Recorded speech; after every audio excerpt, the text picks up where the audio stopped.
Happy Wednesday, everybody. Welcome to my Wednesday comics. It's later than normal when I normally stream, but had a few things happen that kind of changed my schedule a little bit today. But as I'd mentioned in the chat, speaking just briefly with good old Cranberry Langers, had to do it. You got to do it.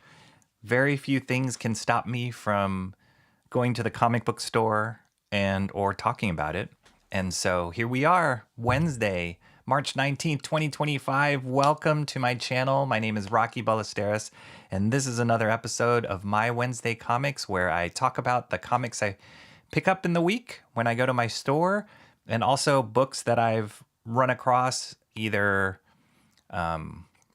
bought or seen at the library or whatever that just come to mind over the course of the week. And it's just what my brain is on this week as far as comics. So it's a fun time. Lots of people come in here in the chat. All the regulars are coming. We'll get to that, get to you guys in a second, all the intros in a second. But it's just a fun time of chatting about comics, the love of comics, and just the joy of discovering new things, both current and old. And it's just kind of my journey. If I wasn't doing this channel, if I wasn't talking about it, YouTubing about it, I'd still be doing this. But now I have people to talk to as opposed to just myself of like, Rocky, look how cool this thing. You are right, Rocky. That is so cool. It's just good to have other people to chat with. So I'm so happy that that I can do this each week. It's kind of the regular thing going on. I did not get to stream a master study stream for some of you. Hang on a second. I just realized, sorry, that just derailed me.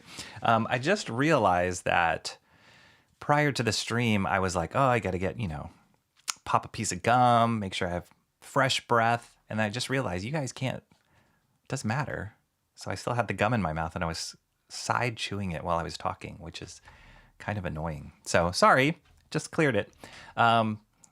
Anyway, I was supposed to do a master study earlier in this week and it just didn't happen, guys. And I'm late now. Now I'm behind on trying to finish that Steranko piece. For those of you who are new to the chat or new to this channel, another show that I do is called a Master Study Series, and I take a look at a comic book artist that I admire. In this particular case, Jim Steranko. I look at a page, comic book page that they've done, and then I reproduce it from zero to finish, pencils, inks, and I end up with a finished product or a finished inked page at the end of it. So that's really fun. It's more of kind of a live art stream dealio. But I did not get to do that at the beginning of this week. I was hoping to do another episode of the Steranko study at the beginning of this week, but like I said, it didn't happen. Hopefully, I can't do it tomorrow, maybe Friday. I got to squeeze it in. So it's always a moving target. But what isn't a moving target is Wednesday, and Wednesday is here. So let's see who's in the chat. Comrade Sammy. Oh, I was supposed to let this appear. It was supposed to do something like this. But it was already there. Sorry. I like to call this sequence, or I'm trying to call this segment, Shooting the Fat, which is where I get to catch up with you all and talk to the chat a little bit before we get into the comics. Maybe it should be Shooting the Fat Chat. No, that doesn't. That's too much. Shooting the Fat. So yeah, that title, I'm still working on how to make it a little bit more formal, but that title shouldn't have been there the whole time, but it is now. So anyway, let's see who is in the chat. Comrade Sammy was first in the chat. She's always lurking, always there. She said she's busy at the moment, but she had to get in there first, which is awesome. Mark's Music Obsession, my man. Mark's Music Obsession says, look who's tardy. I know, I was a little late from the 3:30 start time that it was supposed to be. Sorry about that. As usual, things happen. Had people, my daughter had friends at the house, so it was kind of a little bit of trying to work around that. And then I had stuff that I was doing. I had to catch up. I had to prep stuff for tonight.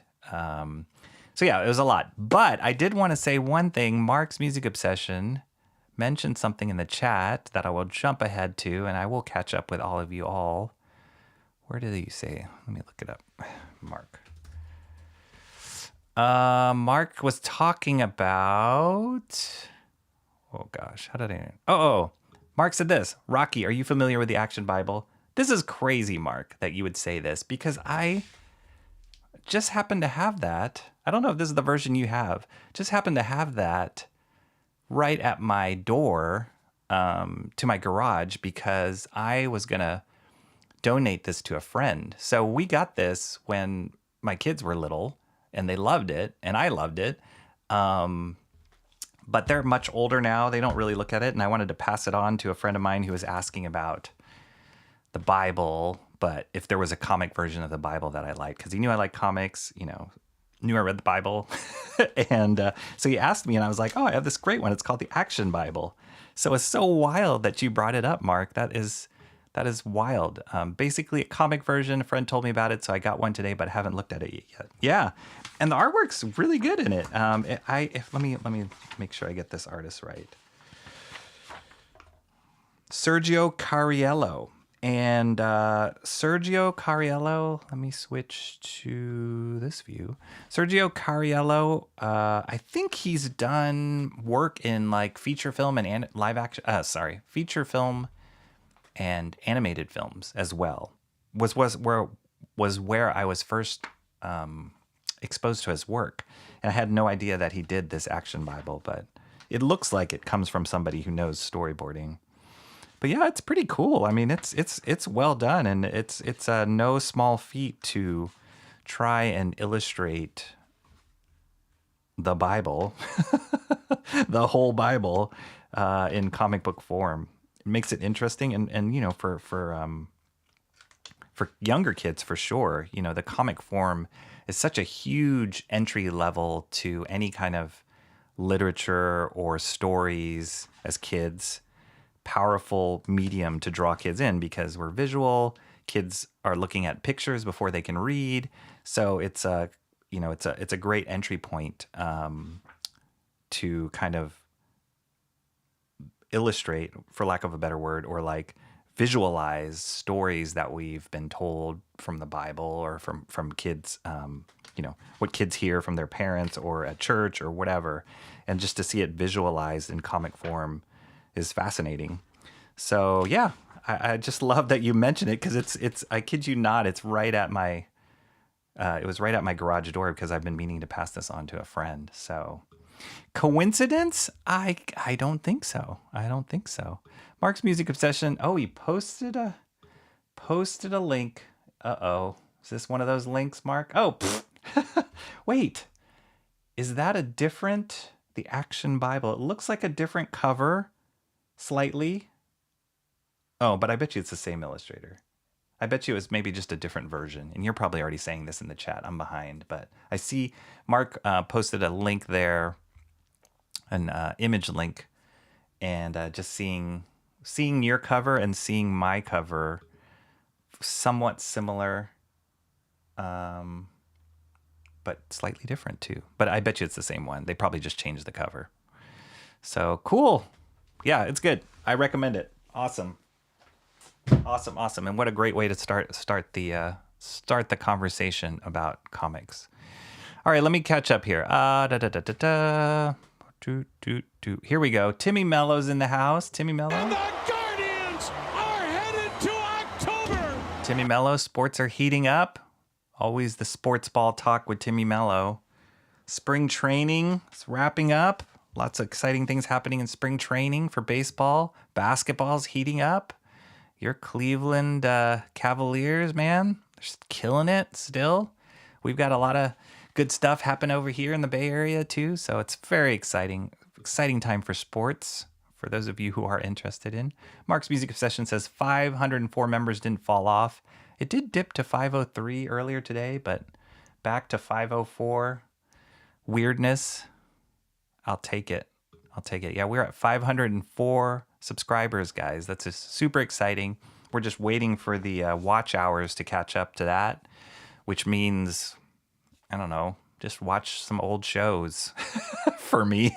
I think I have like maybe 500 more watch hours to go, which sounds a lot, but it's actually, it moves quite quickly. But maybe go back and watch some old shows, some old favorites.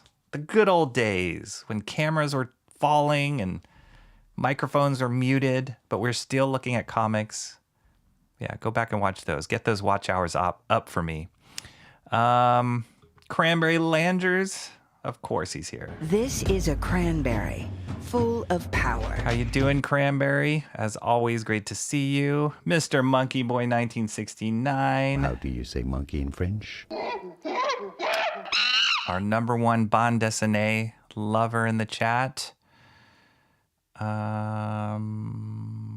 Jonathan Jetty Art, what's up?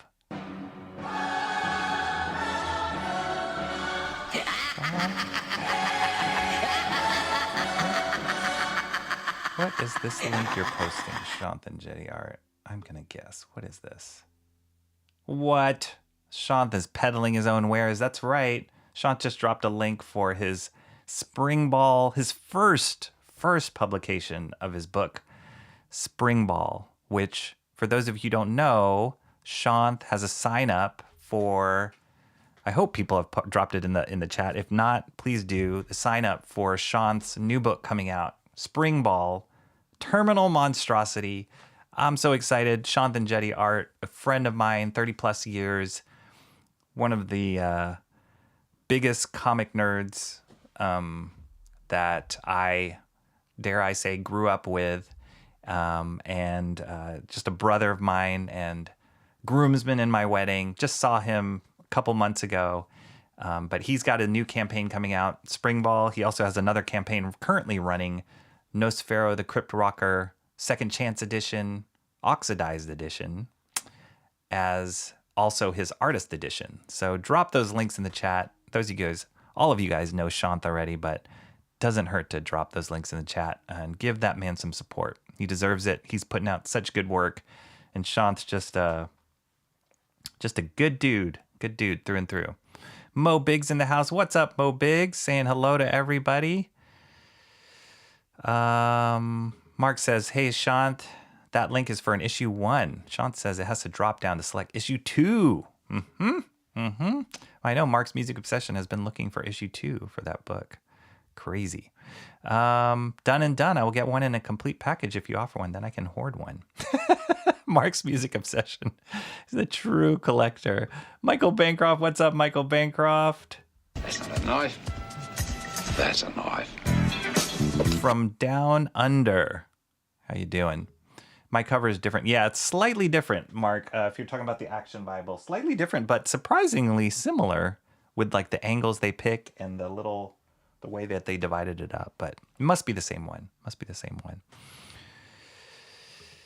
Jonathan Jetty Art says, "Will do. Building the campaign now. Take care of Rock for me. Yeah, take care of me for sure." Okay, is this another image? Oh no, this is this. This must be the image that you posted.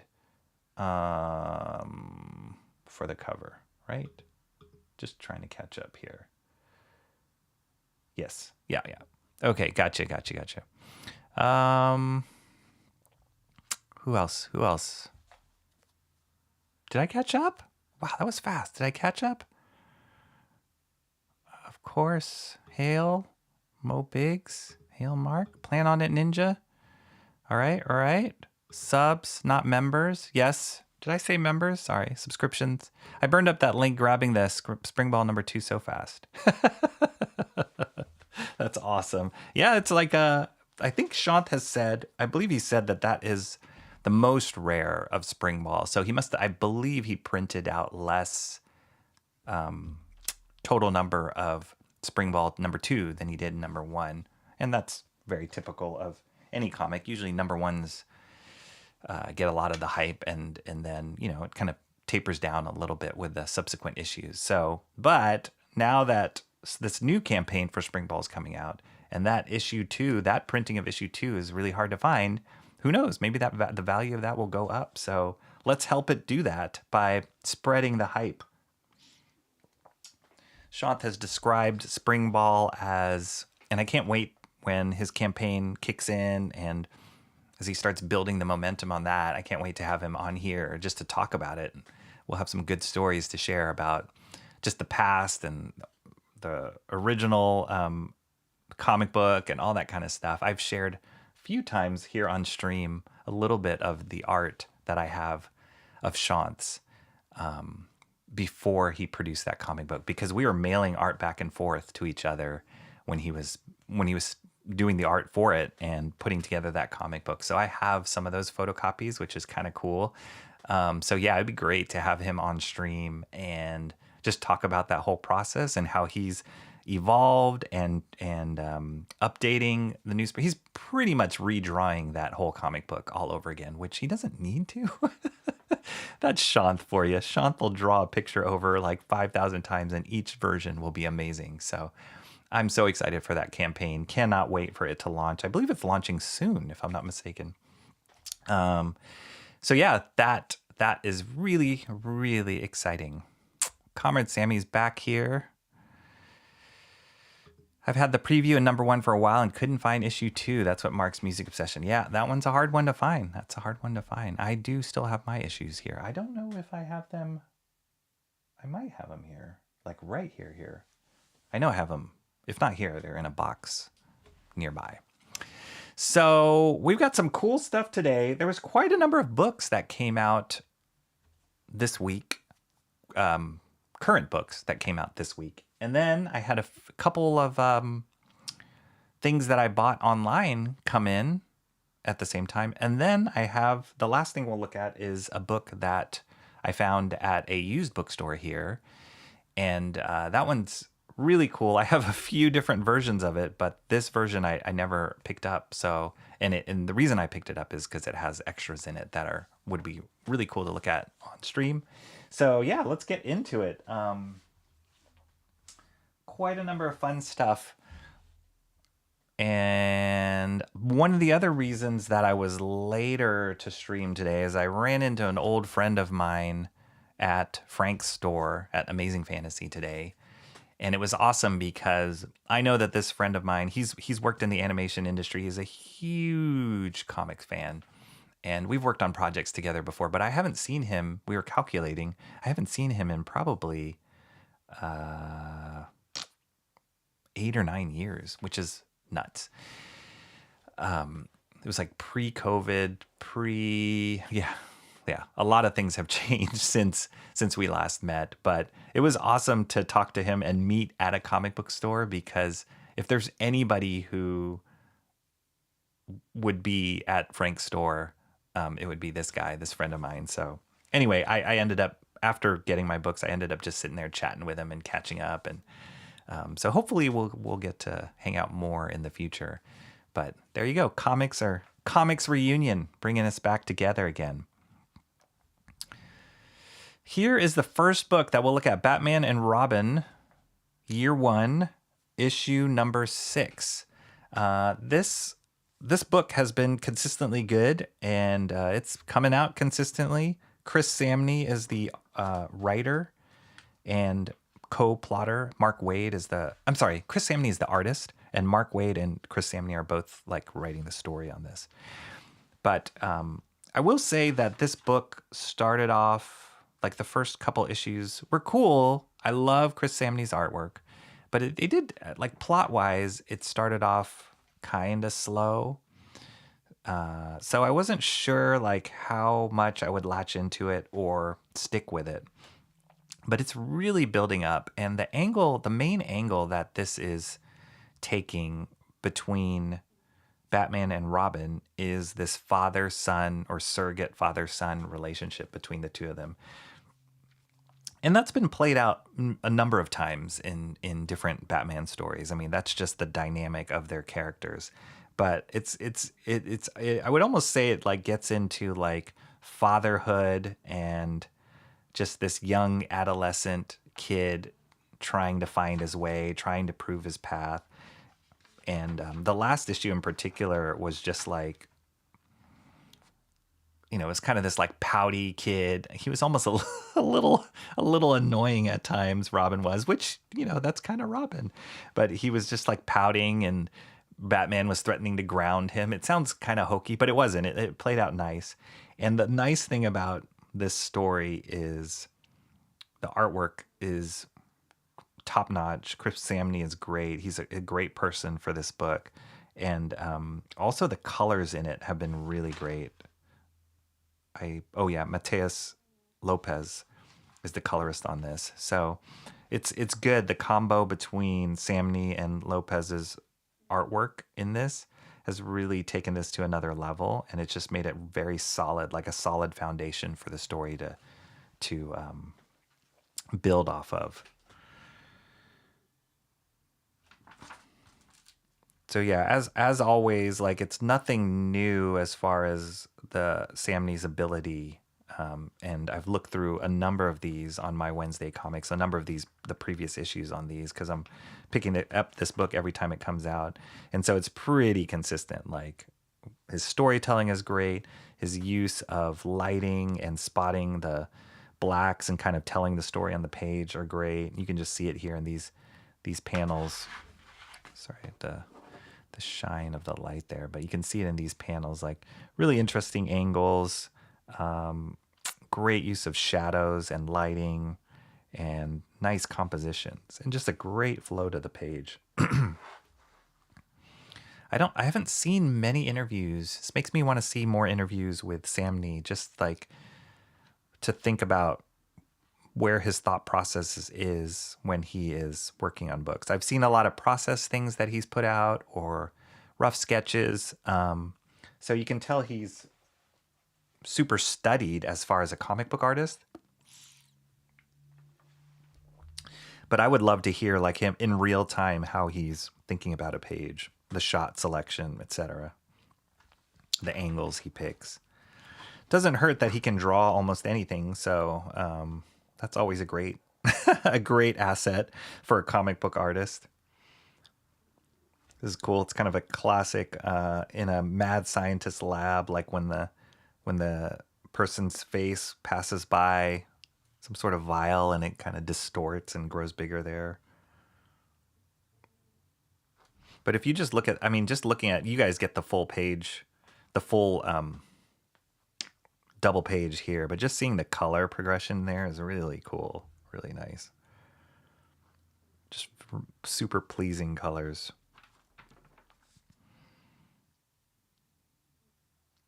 Last issue, I don't know if this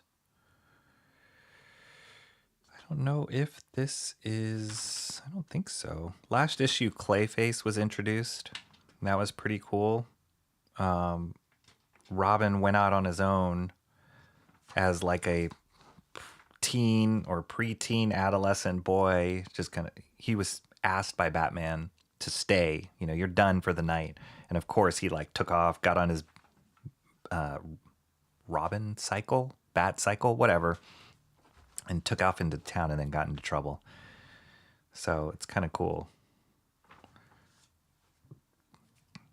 And the way they write the Batman story too is you can feel the thought process of him, like he's struggling with trying to be Batman, like do the things that Batman has to do, be mysterious, be a detective, like manage the relationship with Commissioner Gordon so that they can stay allies, so that he's not public enemy number one. He can kind of work that angle. And also like raise a kid, this boy that comes into his life tragically. So it's there's all these balls that he's juggling, and they play it up pretty nice in the way that they write this story, without making it so, what's the word I would use? Like domestic, you don't want it to be like, he's a superhero, he's Batman, but it's cool. You get the humanity in it. That's a great shot here. This establishing shot. I love this progression from here to here to here. That's awesome.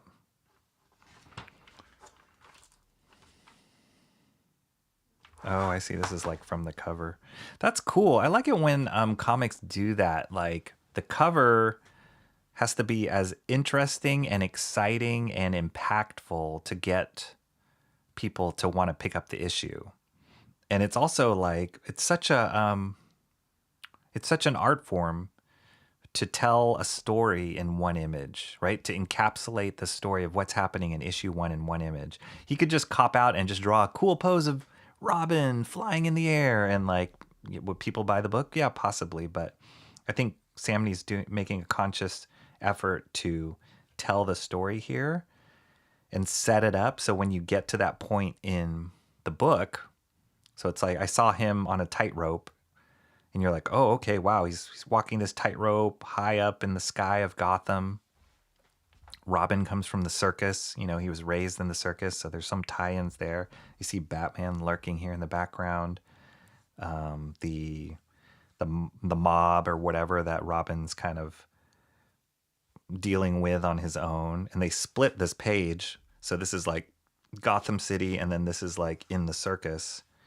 So that's cool with Robin in the middle in this very precarious position. And then when you're in the story, you see him actually get to that point of walking on the tightrope. So it's like, it just cues you back to the cover. Like when I saw this, I'm like, oh yeah, that's what they were doing on the cover right there.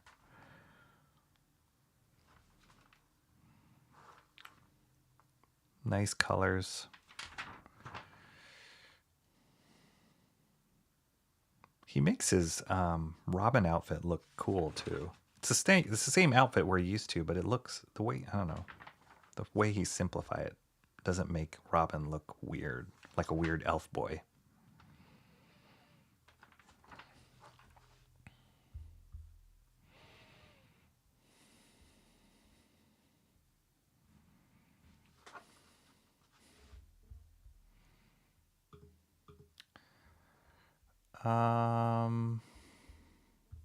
Oh, sorry.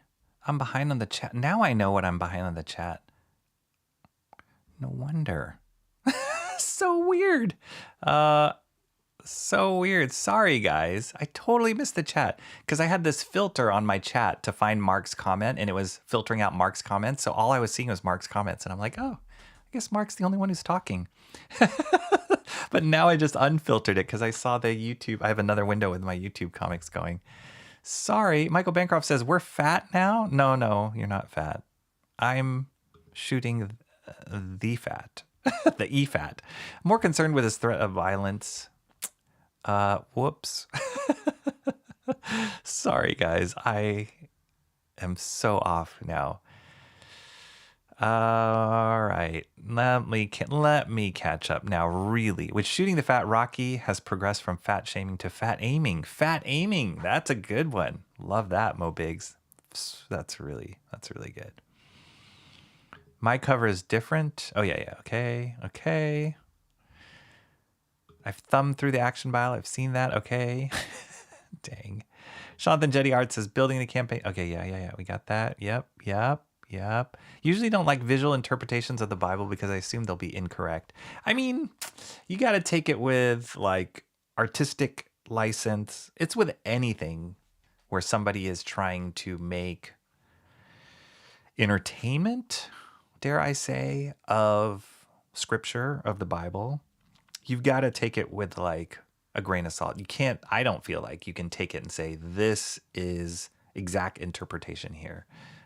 Because there's different purposes that they're doing it, right? So it's like they can't illustrate word for word what the Bible says because that wouldn't work in comic book form, right? The Bible was written in a particular way, particular audience to be received in a particular way, and originally was passed on orally, and then they wrote it down. And so there's all these kind of steps and layers to it.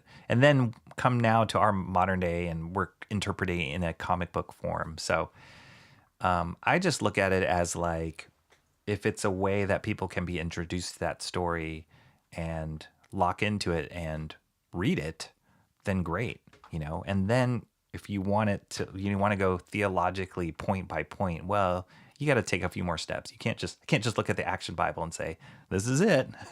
But does it give you like a general picture of what happened and the stories that are told? Yeah, for sure. Does it do it in an action-y, comic booky way? It does. And does it focus on that? Sure. So yeah. Oh, that kind of action. I thought it was going to illustrate all the begatting and whatnot.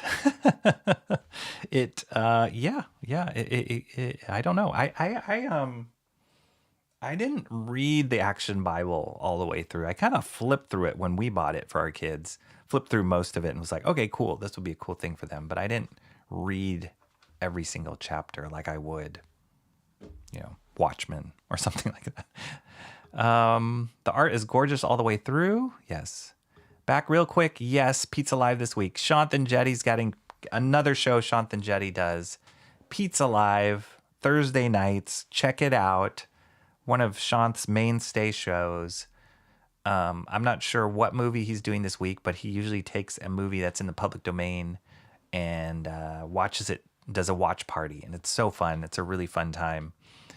Lots of fun. I think the funnest part is just everybody sitting around and all the comments flying in the chat. It's just a fun thing to be a part of. It's super hilarious. And Shant does a great job of presenting those movies. So check it out if you haven't already. Let's see. Cranberry Landry says, I developed my reading level through comics. Yeah, there you go. A lot of smoting in that action book. Comrade Sammy says, forget about the kids. This is something I would read. There you go, Comrade Sammy.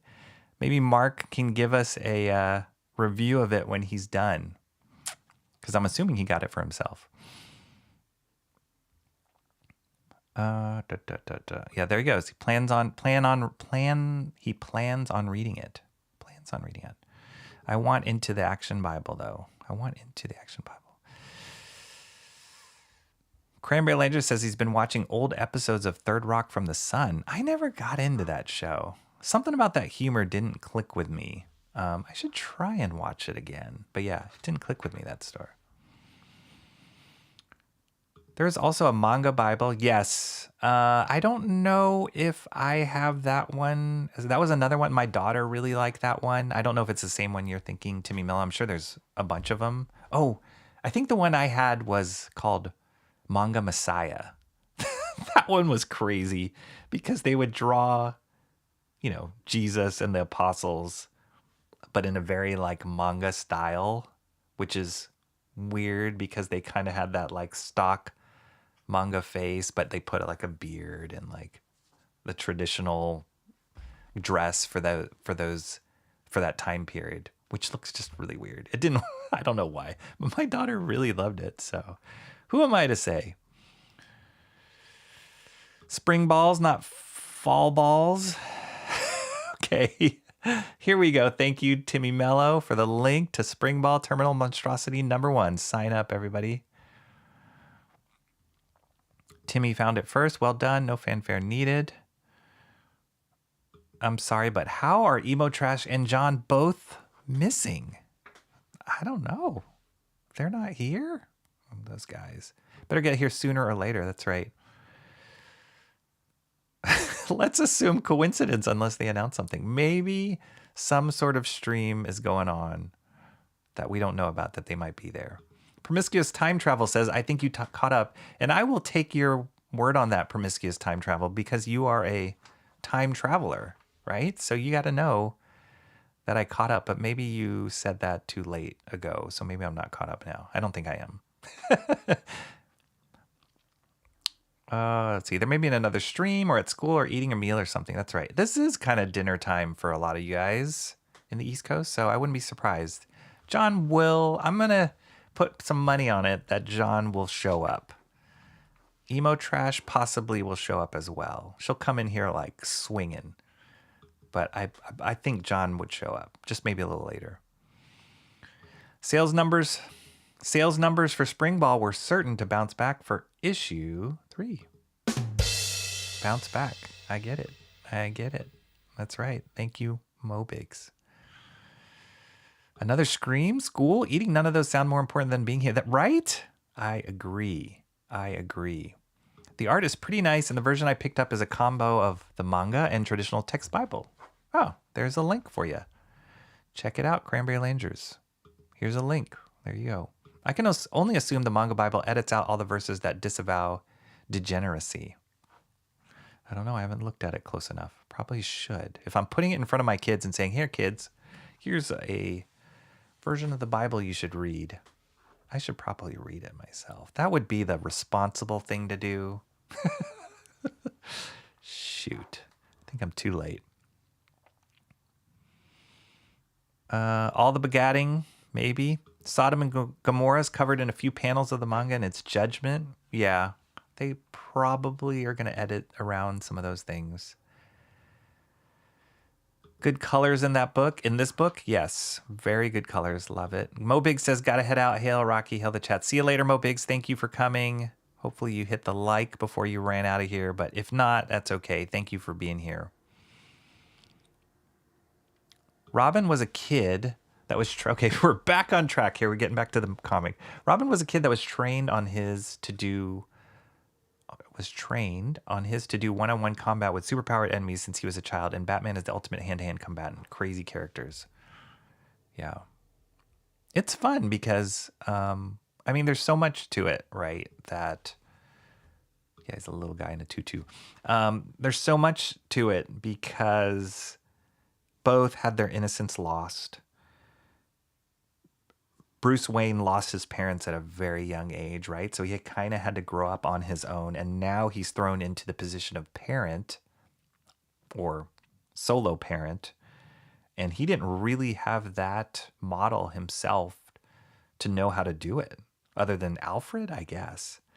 So, but he sees the potential in Dick Grayson. He sees the potential in it. And they have these moments, very kind of human moments. A lot of this story happens in them outside of costume, and I guess that's kind of the whole overarching motivation of telling this story. Batman and Robin Year One, meaning origin story or pre what we know of them now. And so a lot of it is this kind of human interaction, them trying to figure out their relationship with each other. And it's told really well. It's cool. So if you're looking for this book to be like action, pow, explosions and all that, it's got some of that for sure. It's got some great action in it, great characters, but it is more about that father-son relationship in a very human way.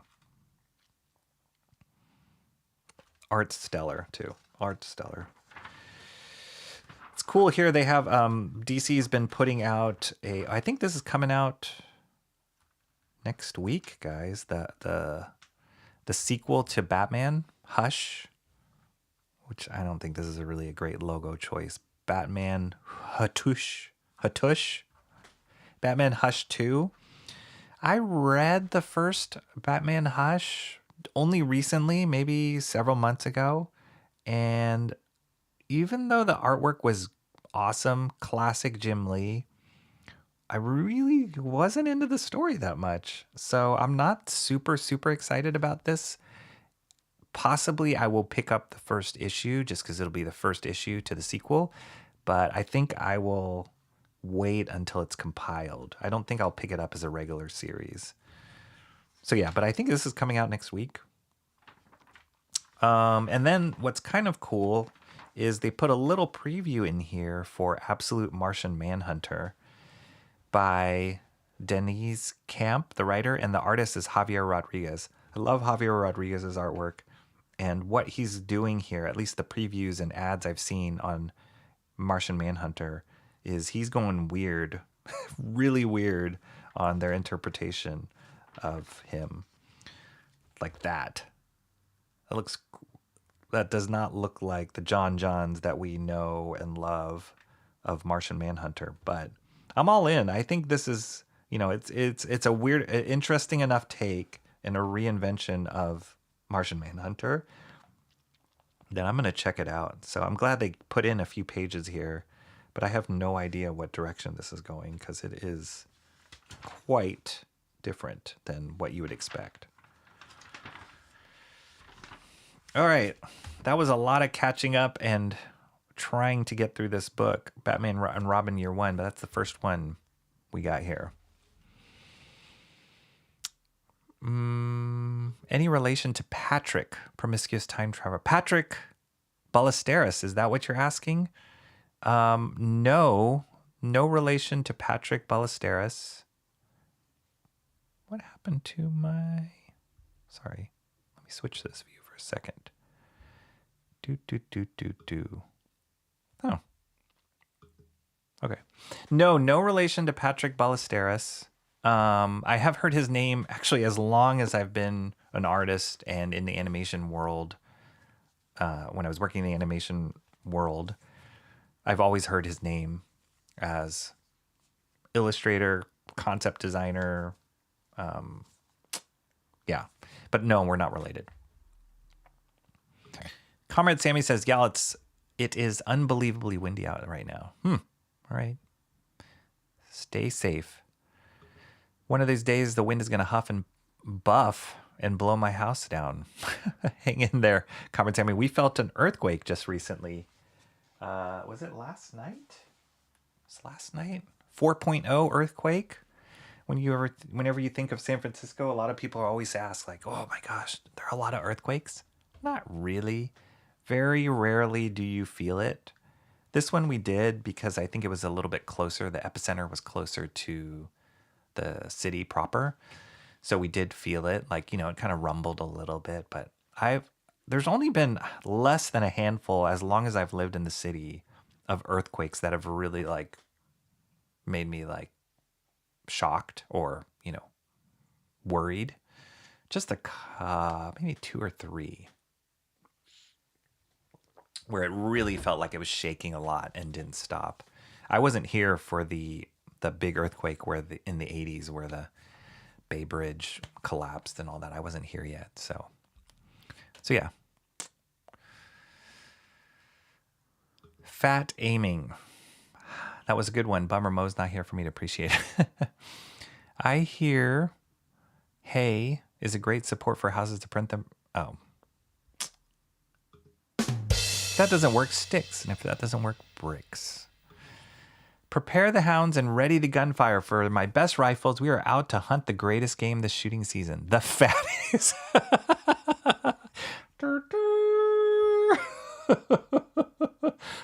Do I have something?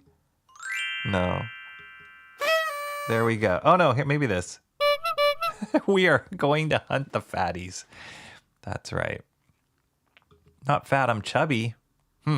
Or I've heard people say, I'm not fat, I'm just big boned. Big boned. Yeah. But did catch up there was a filter. That's right. Which Batman book? Hi, what's up, Mighty Geek Studios? That was Batman Year One. Batman Year One, number 6. And I think this is going to be I think this is going to be a 12-issue book. 12-issue series, I think. It's either 10 or 12. Hey, if I can eat while watching Rocky, so can they. That's right. Robin in a tiny skirt, Mighty Geek. All right, let's see. Robin was trained as a kid. Yes. I really like Pennyworth for the backstory of Alfred. I've never watched that show. So I'm curious to see what you liked about. Was it good storytelling, good acting? I think anytime any kind of shows do like origin or like a different twist, like Gotham was kind of like this for me too. When it has very little superhero in it, even all the Star Wars TV shows do this.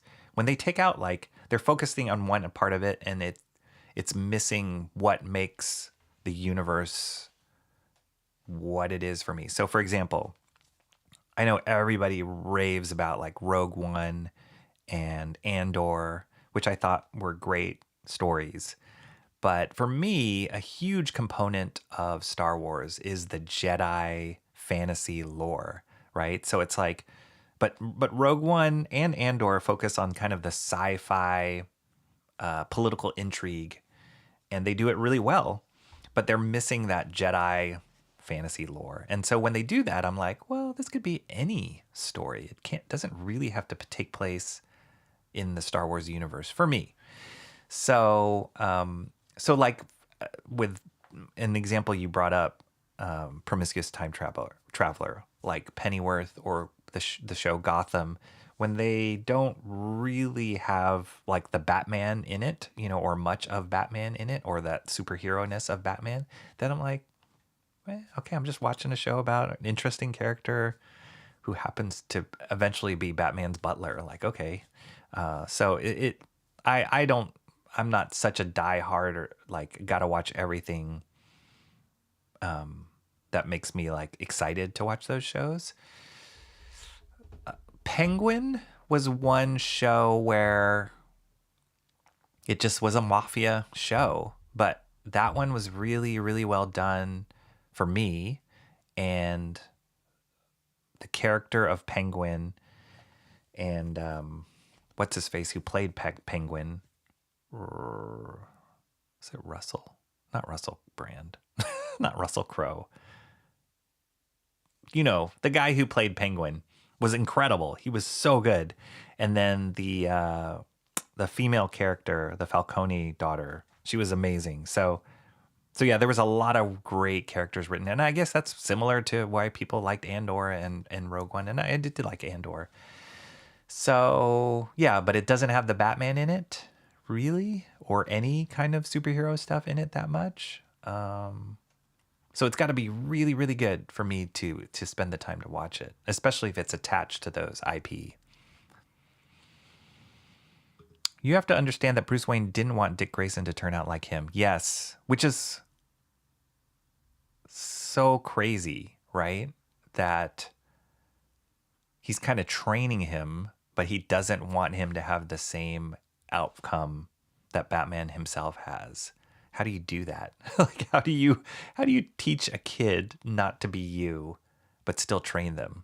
That's a really hard position to be in. Batman hash DC does drugs. Batman hash. that would be an interesting story angle. Batman hash. Here's our Batman right here. Awesome one. Yes, that's awesome. Awesome. Awesome one. How are you doing? I'm Batman. Bruce's relationship with Dick Grayson always felt in ways opposite of how he related to Damian, especially in that recent run where Bruce pretty much lost everything but his son, the rich life versus the poor. Yeah, Damian, the stories that I've read with Damian, and I haven't read all of them, but that's also an interesting father-son angle. And yeah, I almost like the original him and Dick Grayson motivation better than Damian. But it's cool, I guess, at least the ones that I've read, you really felt that blood father as opposed to like the surrogate father or, teaching father. You really felt that blood attachment between Batman and Damian. And also it's kind of wrapped in Talia. Was that his wife's name? Was that her name? I'm so bad. But wrapped into his relationship with her too. So it was really kind of twisted. Damon isn't a nice kid either. Yeah. The cartoon changed the Martians as well. Yep. Rocky, you just finished reviewing Batman and Robin book. You're still not caught. I'm not. I'm sorry. Did Emo and John perish? Don't say that. Then there are two cool Ballesteros. I guess so. Yeah, I'd love to meet Patrick Ballesteros.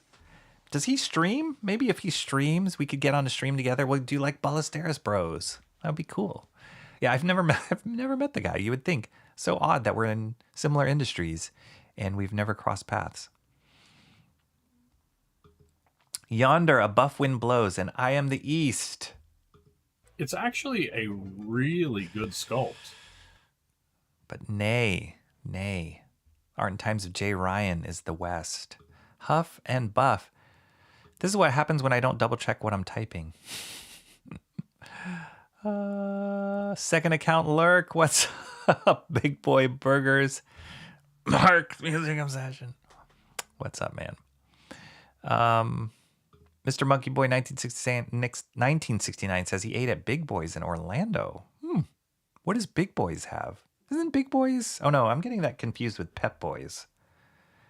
Big Boy's is the one with the like statue of the like fat kid holding a burger, right? Isn't that Big Boys? What's up, Jeffrey Beats? How are you doing? I was just writing down a list of the many new names of mods that I have in my channel, and it's a long list, and you're on there, Jeffrey Beats. So I got to get going on some of those extra sound effects to add. But from down under, good to see you again, Jeffrey Beats. Hope you're well. Hope all the cyclone stuff has passed and you are unscathed. Fat Boy Restaurant in Virginia decades ago. Fat Boy, Big Boy. It's because Disney tried to make all males IP female. 52 minutes in. Has Rocky read chat yet? Nope. What up? American Discord. How you doing, Shelby?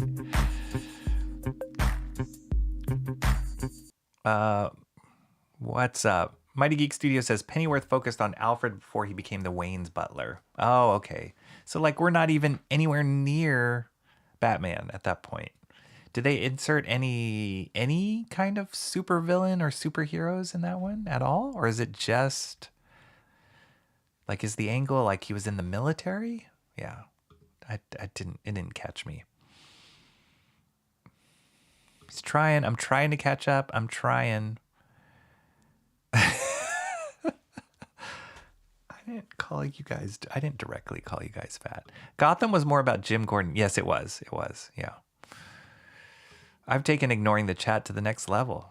I'm getting there. Colin Farrell, thank you. What did I say? Russell Brand? I wasn't even close. Colin Farrell. He won, I think it was the Academy. Oh, no, I'm sorry. The Golden Globe Award. I think he did. Best actor. He deserved it. He was amazing in that. Really amazing. Gotham had its moments, though it was an out of the reservation take on Batman. Yeah. Yeah, it did hint at a couple things, right? I know there was like the girl who like was going to become Catwoman, the guy who was going to become Joker. I know they did some of that stuff in there, but it didn't. I probably watched most of season, like maybe half of season 1, and then I didn't stay with it. This is hilarious. We're 2 conversations ahead of Rocky at this point. I know. Okay. The Joker twins. Yeah. Rocky says I'm fat. Extra likes and viewers this way. Damian is my least favorite Robin. Yeah, he's kind of a jerk. And actually the Robin in this Batman and Robin, Dick Grayson, he's kind of a jerk too, like a snotty brat a little bit, which is, it's funny. It's funny. It works. He's not like unlikable, but he is a little bit of a brat so far. Damian is, yeah, he's evil. Hence Damian. So that's always the trick with any kind of evil character that you write that way, or anti-hero that you write. If you can't make them likable, then you can quickly alienate the audience or lose the audience if you make them so evil, or so, like every great evil villain or character always has a sense, something about them that makes them likable. Like Joker in the original Batman, or even the Heath Ledger Joker, there's something like believable and likable, and you can kind of understand, as crazy as he was, you get why he is where he is. But then there's those characters they write, they're just pure evil all the time, and you're like, all right, okay, I don't like you. I don't want to read about you anymore. Wrapped in Talia, you say? Yes. Talia was the mother, not the wife. That's what yeah. The mother of Damian. That's right. Batman was a terrible father. And how could he not be? How could he not be? He's not the greatest dude, you know? No form of Batman was good, really. He's not really a good dude. Speaking of which, the next book I picked up, our favorite, Thick Batman, Absolute Batman number 6. By Scott Snyder and Nick Dragotta. What did come out recently was a huge softcover compendium of Jonathan Hickman and Nick Dragotta's series called East of West, which I highly recommend. It's a great series. It's how I was first introduced to Nick Dragotta's work.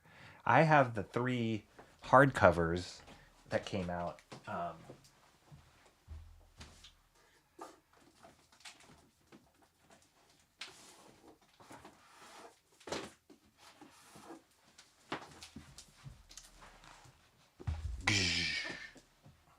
These are really, really hard to find, but they came out with hardcover editions like volume 1, 2, and 3, or year 1, 2, and 3 of East of West. And the original East of West came out as comics, I think floppies, and then like thinner, like graphic novels, and then they compiled it like this. And I had the hardest time completing this collection. So here's year 1, year 2, year 3. Look, even this one's kind of bent and broken. It was the only one I could find. This one was the hardest one for me to find. If you guys find this anywhere in a comic book store and you like East of West, nab it, because this is a very difficult edition to find. But they did just come out with a soft cover compendium of all of East of West. And if I didn't have these hardcovers, I would have snatched it up already. But this was, this is the first I was exposed to Nick Dragotta's artwork. And maybe I need to do a stream that just focuses on his stuff, or even East of West. But look at this. East of West is awesome. It's like a retelling, or using the characters of like the 4 horsemen of the apocalypse and telling like a sci-fi futuristic story of them in a Western setting. It's amazing. It's a really amazing story. And speaking of like giving villains humanity, like it humanizes Death. This is Death right here. He's kind of looking for his love. But he's Death, right? So anyway, this is a great series. I won't talk about it now, but East to West is awesome. It's amazing. And that's why when I heard that Nick Dragotta was doing Absolute Batman, I was all in on that. Why is my phone beeping?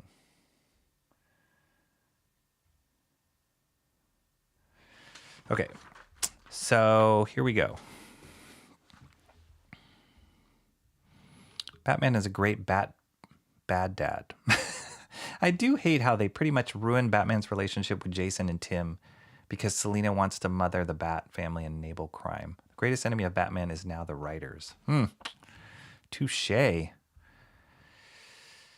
J. Ryan Ballesteros. That's weird.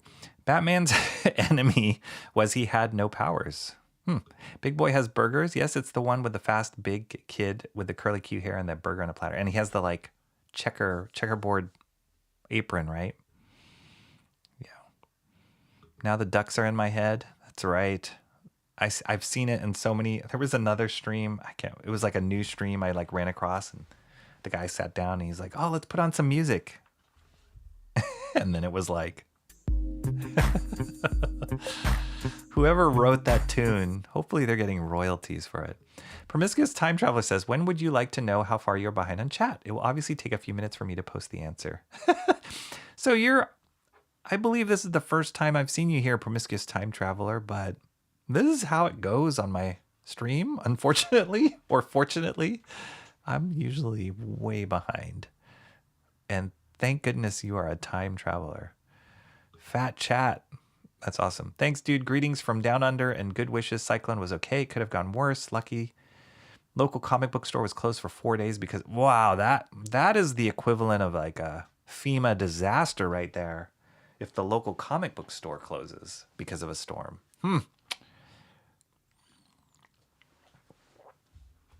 Mighty Geek Studio says, if you're ever in St. Louis, check out a place called Fat Burger. All right, I will do. Sounds good. I'm all for good burgers. Colin Brand Farrell. If you're fat, Rocky will let you know. Oh my gosh, guys, come on.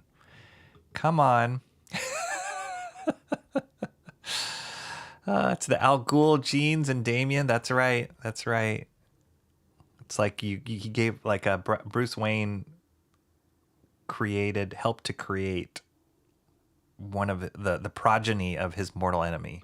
So that's pretty messed up. It's actually a cool twist, but pretty messed up. Maybe they're doing more of a Damian Dick Grayson from All-Star Batman type Robin in that last book. I don't know. I never read All-Star type Batman. That was the Jim Lee one, right? I never read that one. Great covers on the East of West volumes. Yeah, it's awesome, awesome, awesome. Sorry I cheated on you with the Graybeards. I don't know what that means. That sounds kind of raunchy. I forgive you. You're forgiven by Art and Times of Jay Ryan. Shame, Bancroft. Absolute Batman is awesome. Just read episode 6. Is that the one? Oh, okay, so you just read this one. Awesome. Only 7 minutes, but East of West was a significant distraction. It was. Dem ducks got fed. Okay, ciao. God bless y'all. Dinner time. See you later. Awesome one. Thanks for coming. Hit the like, please, will you? Even though chat is late, or I'm late. Okay, let's get it. Absolute Batman issue 6. This is cool. They showed a version of this, I think, in issue 1. Childhood picture of Batman with his friends, who, as we know, will eventually become some of the villains. It's a great drawing.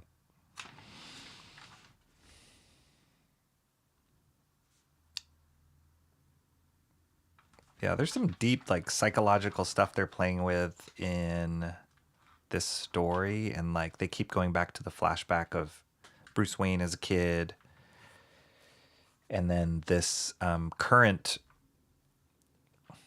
like crime syndicate that they're dealing with called the Zoo, not the Zoo Crew, maybe it's just the Zoo, can't remember. It's been a while since I read the last issue.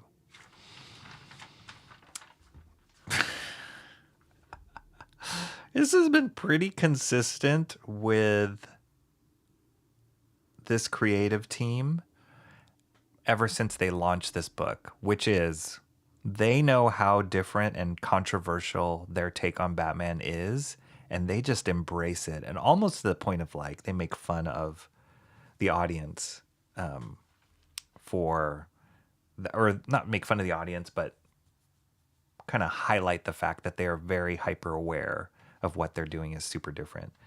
We always laugh about Batman's thick thighs. I mean, this is, if you want to get thicker, if you want to emphasize the thickness of his thighs, let's do it from the low angle here of him jumping at camera. Similar to, I can't disregard the thought that this might have some Dark Knight reference here. Frank Miller Dark Knight with the lightning bolt, the blue background. That's hilarious. And one thing I notice about Jagoda's work, I've mentioned this before, he does like to pile in a lot of different panels per page for his work. Sometimes that works for him. Sometimes I feel like he could let it breathe a little bit. I don't know if it's a page count thing or just how he likes to tell stories. But this is a lot of little panels here that he's cramming in there. And he just... I haven't looked at this until now. He just punted this little octopus squid kid in the air with his thick thighs. That's funny.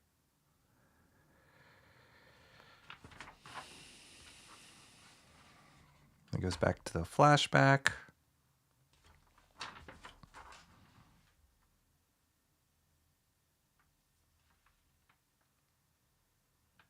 Yeah, I just feel like with some of this action stuff, he could really... My preference is if he like had bigger panels for some of the action, just to give it more impact and weight, but it's awesome.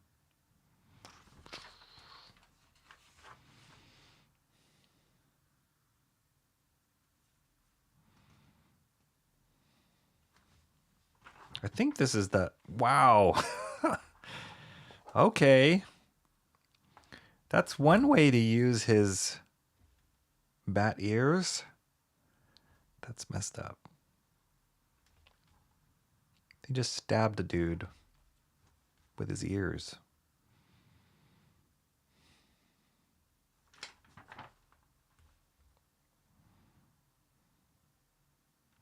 Yeah, it's like... I'm just looking at these pages that have all the little panels.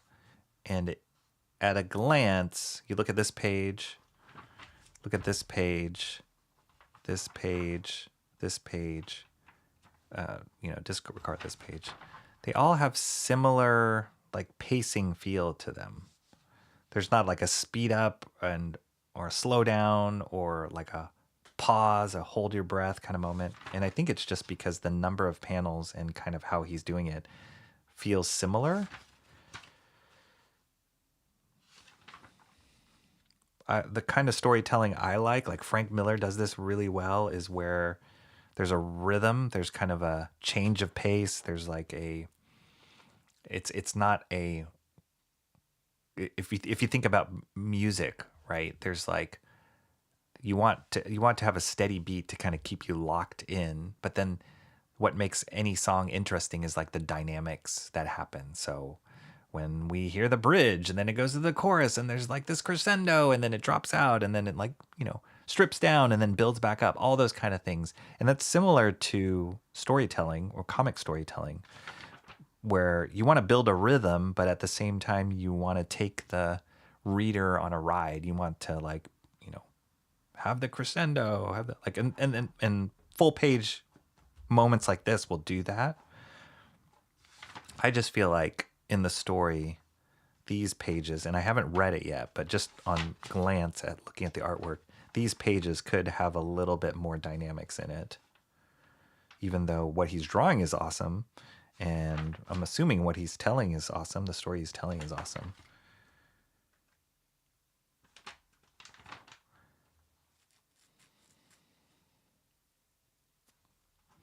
It's cool though. It looks pretty messed up. Oh, okay. So this is the end of, wow, look at this. This is cool. This is a creepy fetus baby. What is going on here? And he says, "Get Bane" at the end of it. That's cool. I think this new arc, they're going to introduce Mr. Freeze too. Oh, and Marcos Martin is going to draw it. Huh. That's cool. Marcos Martin's a great artist. Okay, cool. Here's the preview pages for Martian Manhunter again. We saw those in the last one. Nice. All right. I'm still in Absolute Batman. I'm all in still. Cool stuff. All Absolute Batman number 6. K-pop Junkie sent me, I'm assuming, especially since Jay is here too. Oh, awesome. We love K-pop Junkie. She's great. She's super friendly, always been welcoming. She said very nice things about my channel, and I love her channel because of how much she just promotes mostly, if not all, independent comic artists, and she's just a great fan. And man, she's able to like wrangle so many different guests on her channel. So if she sent you, that is amazing. And thank you for being here. The gang's all here. Why do these kids look like Anna Taylor-Joy? Anna Taylor-Joy for sure has a unique look to it. She does look like she came off of a comic book page. I think also because Nick Dragotta he's an interesting artist because he has a lot of manga influence in his work, but it doesn't come across in the style, if that makes sense. It's a lot more in how he tells a story, especially how he does action. And but I think some of the like eye size of some of his characters, and I'm gonna guess, and I haven't seen it, but I'm gonna guess if we saw some of his earlier work when he was starting off as an artist, he was probably just drawing like manga style art and has since evolved to be less of that, but still like influenced by it. Skull resembles a penguin. Like the cover on that Batman book. Yes, Batman from the Top Rope with the bonsai drop, made famous by Yokozuna. Buttman Kid Punter. Yeah, brutal. Total brutal. There's a lot of brutal action in that issue. Absolute Batman is more like the Punisher. He is. That's a good point. He is, I mean, we've seen various versions of Batman that have crossed the line as far as how brutal, but this one in particular, just like, yeah, he will slam people into walls like big time, cut arms off. He doesn't shy away from the violence. Sweet use of his Batman ears. I always thought about him doing that. Yeah, might poke your eye out. Frank Miller definitely was the trendsetter for setting a beat to the page in the 80s. Yep. Well, who is it I just read recently? Oh, gosh. I can't remember. I just read something recently. Was it Dave Gibbons with Watchmen? It was something like that, where he was saying, like, I think it was Watchmen, but he was saying, because most of Watchmen is like a 9-panel grid. So it's almost like Alan Moore said, this is the rhythm of this song, the song of Watchmen. This is the rhythm. You just follow this rhythm. And for, if I'm remembering this correctly, Dave Gibbons said like it was almost freeing to be given that parameter, that he had to follow this 9-panel rhythm. And then when he broke out of it, he really had to be intentional of why he was breaking out of that rhythm, as opposed to, oh, we're just doing it just to draw a cool panel, or just like to be interesting, or to be different. Like there was a purpose behind every time he broke from that set pattern. And I thought that was really interesting. It's like the limitations really helped him to become a great storyteller and use the power of what composition he was picking for each panel very intentionally. And then if he needed to, he would break out of it. And then as you're reading it, when you get used to it and it breaks out of it, then it really like catches your breath, or like takes you a second to like to kind of pick up on that. So this would be a conversation starter between Absolute Batman and the Punisher. The Joker on the last page? I don't know. I don't know if that guy's the Joker, because the only time that we saw the Joker was at the end of issue 1 of Absolute Batman. And it was like he was in an airplane. That might be the Joker, but I don't remember seeing any of that like weird biochemical or organic mutation on him prior to that last panel there, prior to this. I got to go back and read it. Sometimes I'm reading so many different things that sometimes I forget what I read on a particular book. But this might be the Joker. I mean, he's smiling here. Might be. Get Bane. Bring it on. That's right. Yeah, I can't wait to see what their interpretation of Bane is for this world. That'd be crazy. Would have thought of Batman using a battle axe, like his insignia, the axe insignia. Yeah, maybe.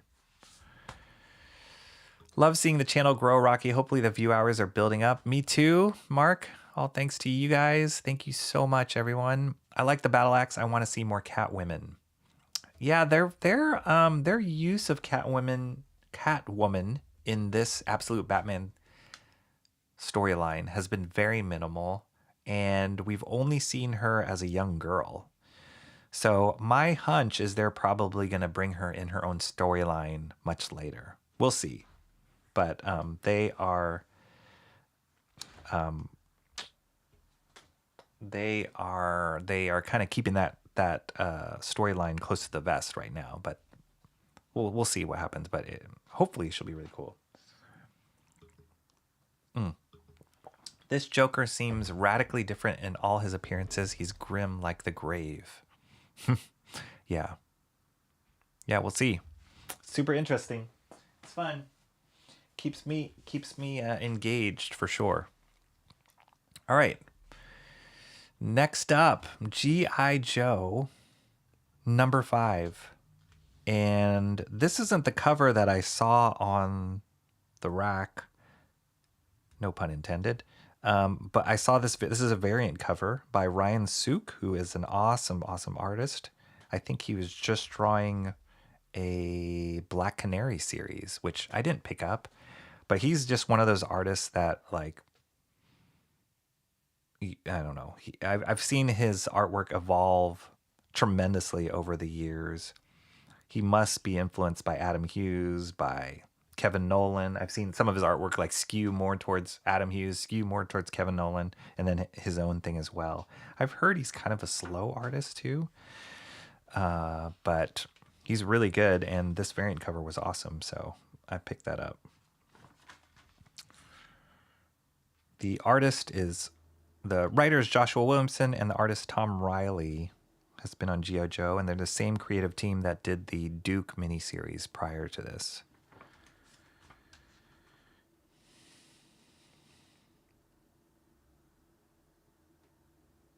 Was cool. Duke's getting the snot beat out of him.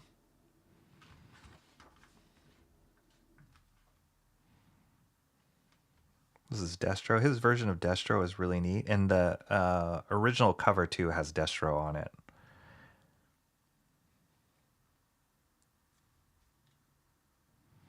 And this carrier, I'm not that familiar with this character, Chameleon. She's cool looking, though. I like those little eye goggle things.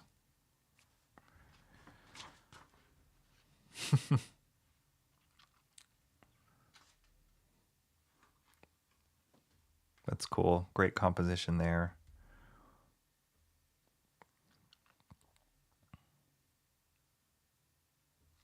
Love the colors on this. The colors on the last issue of this G.I. Joe, I went back and looked at it. I felt like they kind of went a little bit off the rails. Like they pushed it a little far, but this is great.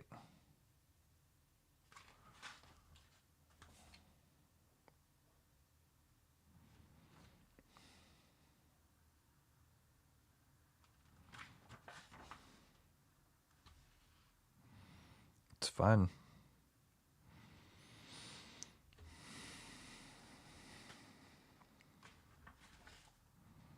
Wow. Talk about a lot of panels on a page. Just a bunch of punches, kicks.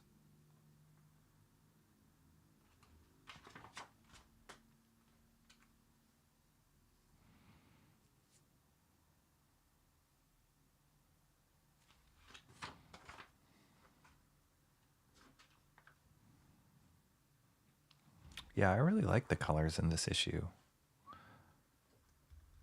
The back and forth between the warm tones and the cool tones, and they're very cartoony, pretty extreme in their range between each other. It's awesome though. It feels super cool. Gives us this kind of eerie lighting.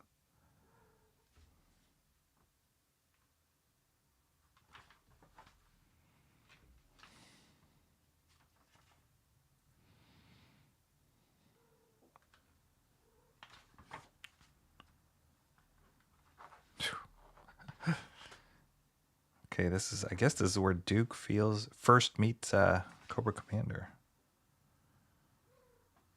This is weird. The coloring on this I'm not too keen on. They do Jordi Belaire's done this. This is Jordi Belaire, right? Yeah.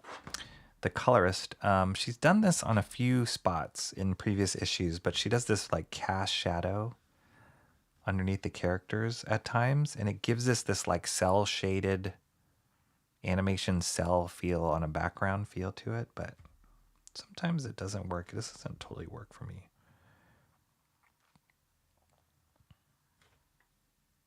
It's an odd angle too. I don't know. Like I feel like this whole issue is super strong, great pacing, lots of cool action happening, lots of characters, and then this last panel is just this weird angle. Like, what's the focus here? Why are we looking slightly down at the characters? We don't even have a ground plane drawn in there. It loses the impact a little bit to end on that. Like, I'd almost like to see like Duke here, the gun pointing right at us, and Cobra Commander's face like turning back, looking at the gun or something. This is a really odd angle. What do I know? These guys are pros.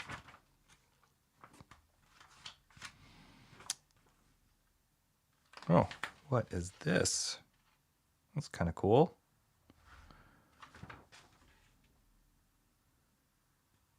Oh. They're doing a Jinx. Jinx. Probably a one-shot. That's cool. They're doing like a silent issue, kind of like the original. Oh, I see. Here it is. Silent missions. Jinx. This is the original Snake Eyes. Beachhead. Roadblock. Spirit. Dude, cool. That's cool. That's kind of a cool thing. G.I. Joe silent missions. I like it. I like it. Telling a comic story without any dialogue is really difficult. We've looked at the silent mission, this one before. I've looked at this on stream before. It was like the 30th anniversary or the 40th anniversary or whatever I have of this. And one thing I mentioned when we were flipping through this, Larry Hama is the illustrator in that version. It's really hard to tell a story without dialogue because all the storytelling, all the information is just what you show visually. So it's a great exercise in comic books and storytelling when you do that. But it ain't easy. So it's cool that they're doing like a mini series that I'm assuming all of these don't have any dialogue, which would be cool. I like it. I'll definitely keep my eye out on that one. There, this is the original cover with Destro that I saw. And David Finch cover. This is the one I have. Ryan Sook, Carl Kerschel, Travis Moore, and then like a isometric view of the Jeep here. G.I. Joe number 5. There we go. All right, let's see.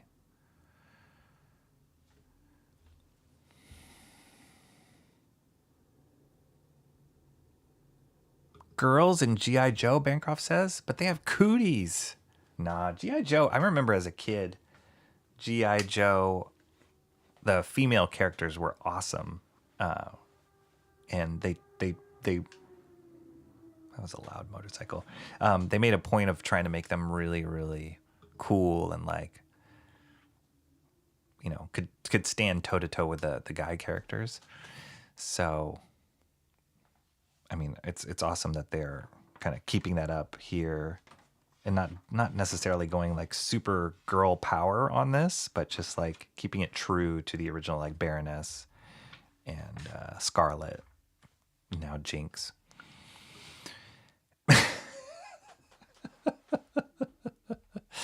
Yes.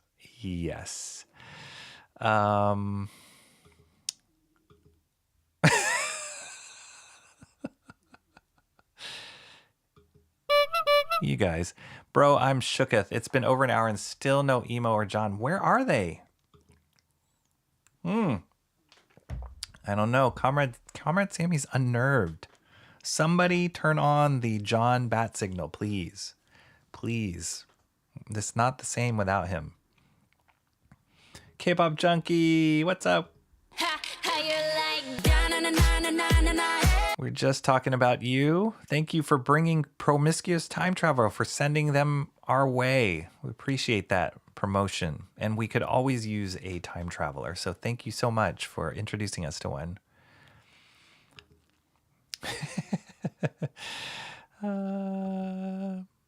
I think what she's doing for the Cobra Commander and Duke Peace is isolating them as icons, not necessarily as characters within a world. Isolating Commander and Duke Peace. You mean the last page? Yeah, I don't know. You want to... My feeling is, at the end of every issue of whatever, if you have a ongoing series, you want that last page to make you go, holy crap, I cannot wait to read the next issue. What is going to happen? All the best comics I've read do that. This makes me feel like, meh. Who the hell are you, Duke saying? Really dramatic line, first time he meets Cobra Commander in this storyline, and this is the angle we pick. Like this angle, my question for this angle is why? Why this angle? So we could have picked so many millions of other angles to emphasize that moment. So yeah, I don't know. Like if there was like dead bodies or like some sort of something around them on the ground, like we needed to see the ground plane for a reason, then I would say, oh, okay, I can understand why they're picking that angle, but they just abstracted it entirely and we don't see the ground at all. Excuse me, we don't see the ground at all. I mean, yeah, there's no indication of the ground at all. So I don't know. It's a weird angle. And there's a weird tension point here to have the gun right at his shoulder. When I know he's pointing at his head, but it's weird. I did a variant cover for Silent 21, Rocky. Oh! Is that the one? That was your Cobra Commander one? Oh. So for those of you who don't know, we mentioned this on last stream, and Shelby had hinted at this a couple streams ago, is that he was working on something for G.I. Joe. And he shared it. I saw him share it on social media, one of the social medias that Shelby is on, which is this awesome Snake Eyes drawing. I did not know it was for this, for number 21, for the variant for this. I think it's specific to a store version variant or something. Shelby, let us know, but that's amazing. That is awesome. As it's a big moment, kind of focusing on it being a singular event, maybe, or her deadline was coming up and she was being lazy. Maybe, but I would argue the problem, I hesitate to say the problem, but my issue is with the drawing and the angle itself, not just the coloring. Yeah, I can tell the colorist like, oh, we better throw a shadow in there just to show the ground plane or something. Yeah, it's a weird angle. I'm sticking by that. Do you think that G.I. Joe in two universes is a good idea, Transformers and a non-Transformers? I have liked the crossover that they've done between this and the Transformers series, the Daniel Warren Johnson written Transformers series. I've really liked the crossover in that. So yeah, we'll see. The mini series like Duke, Cobra Commander, those two in particular, really, they kept crossing over. Like they kept showing you a little bit of Transformers in it. They haven't so much in this G.I. Joe series yet, but they have in those mini series. And they kind of picked specific reasons why the universes were crossed. So I actually do really like it.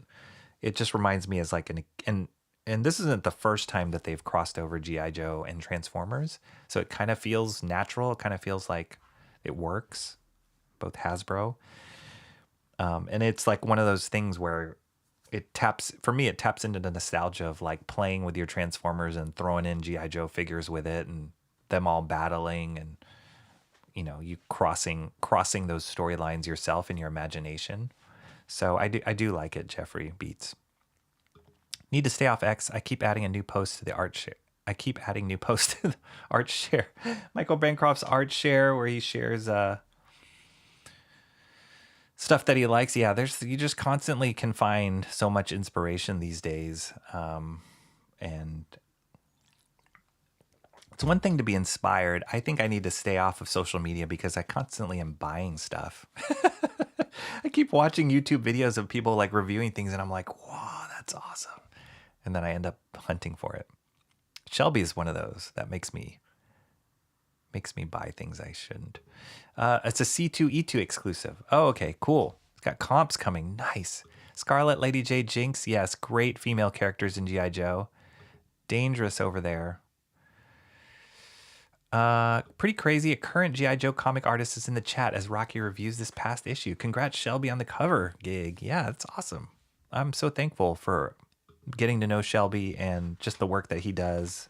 And I'm always impressed and inspired by when he's drawing on stream.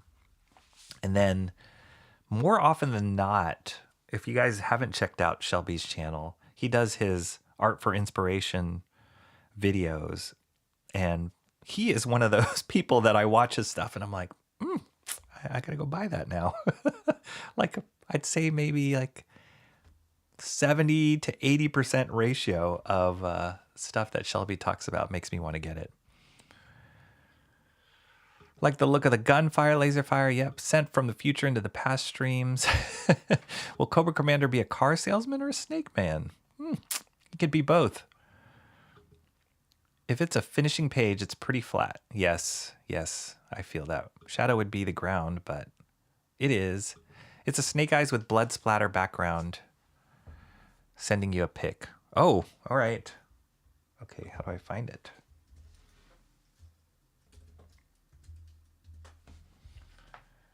All right, I see a photo. Yes. Shelby, are you okay with me sharing this? Why not? It's already published, right? It's already published, so why not? This is amazing.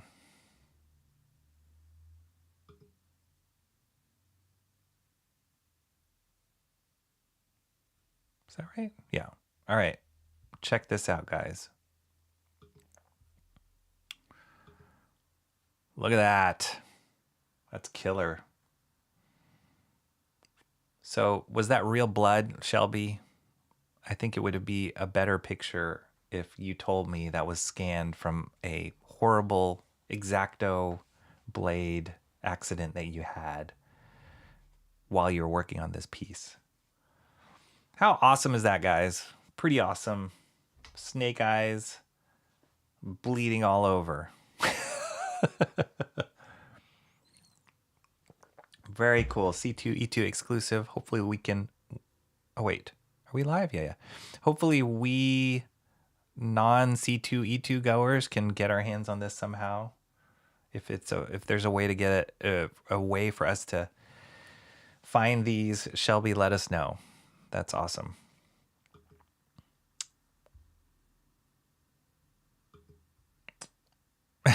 Yeah. To me, I would consider if there was hyper detail in the preceding art pages and they just removed all the detail in the last page to kind of really drive the point home. Yeah, I could see that. That's a cool, like a contrast.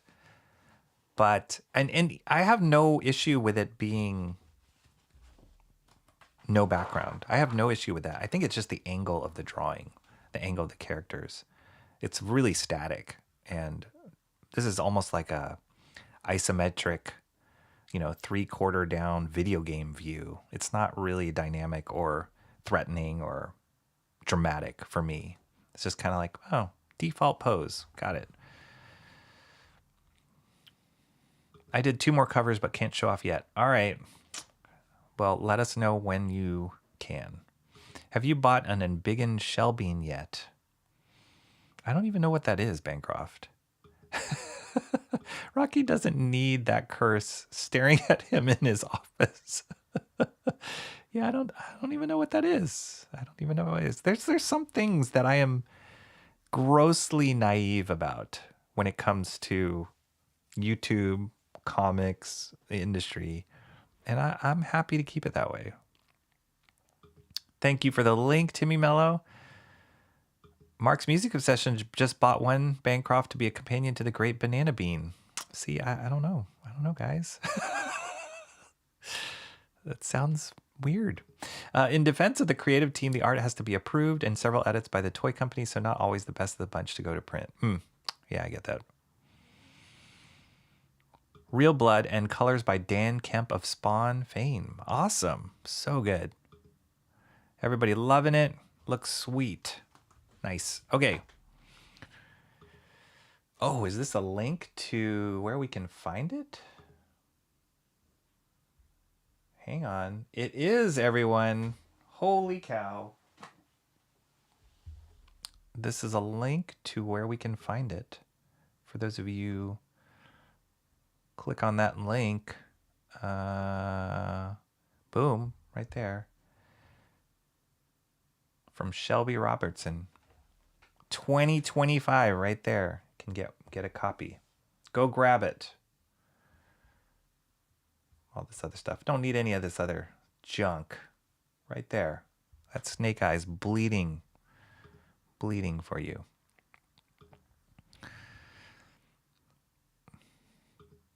It honestly looks like what I'd look like if you stick 2 G.I. Joe action figures on a table. Exactly. Yeah. Rocky is being nice about my cover in hopes that it coerces me to ship him his box of... Yeah, dude. I mean, you said it, not me. All right, here's the next book I got. Rocketfellers #4. This is a variant cover by Brad Walker. The original cover... I don't know the original cover, if they have it here. Yeah, the original cover looked like this, the Francis Manipool cover. But I thought this was kind of a cool variant cover. I was in Frank's shop, Amazing Fantasy, and he tends to carry the variant covers a lot of times for these books. So I always love when I get a chance to sift through them and see if there's any that I like. The other store that I frequent often is called Comics Experience, and Brian, the owner of that store, he doesn't carry the variant covers regularly. You can request them, but I kind of liked sifting through them to find one, and I'll pick them. A lot of the times, though, variant covers are extra money.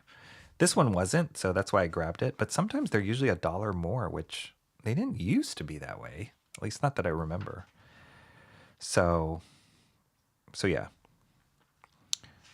Rocketfellers #4 already, which is crazy. It's kind of a family sci-fi story, time-traveling family from Ghost Machine, the crew at Ghost Machine. And the writer is Peter J. Tomasi, and the artist is Francis Manipool.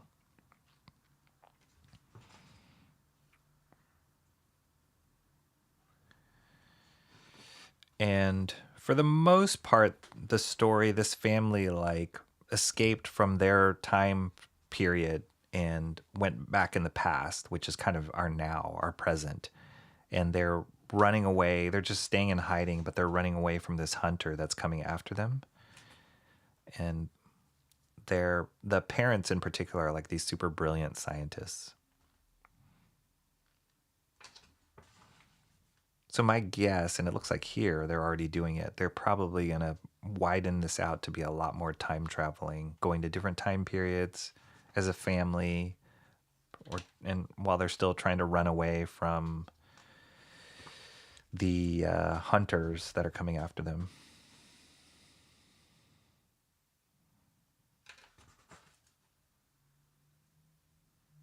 Yeah, this is that character. It's kind of a cool, creepy design.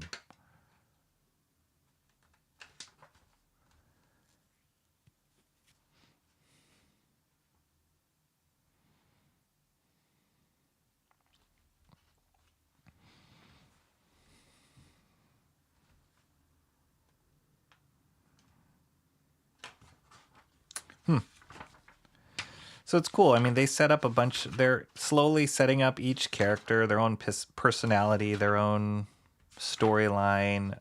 The first issue, they were a family of 4, and then the 2 grandparents, so there were 6 of them. And in the first issue, one of them already died. So that was a great motivator of kind of the tragedy of what they're running away from. It was the grandpa's wife that died. She kind of sacrificed herself to save the family. But it's cool. It's to be honest, the first issue was the one that stood out to me the most and got me hooked in. I kind of forgot a little bit what happened in issue 2 and 3, which is one of those things where I think I need to go back and read these through. So yeah, we'll see. This is kind of on the fence for me as far as a book that I will keep picking up regularly. Like if this issue doesn't leave me with oh, what's going to happen the next issue, I might stop on this one because we're already at 4. But this looks kind of like a cool setup for a storyline here. They do have a dog as well, yeah.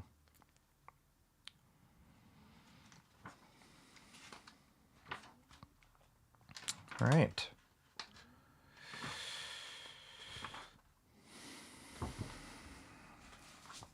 Rocketfellers, issue 4.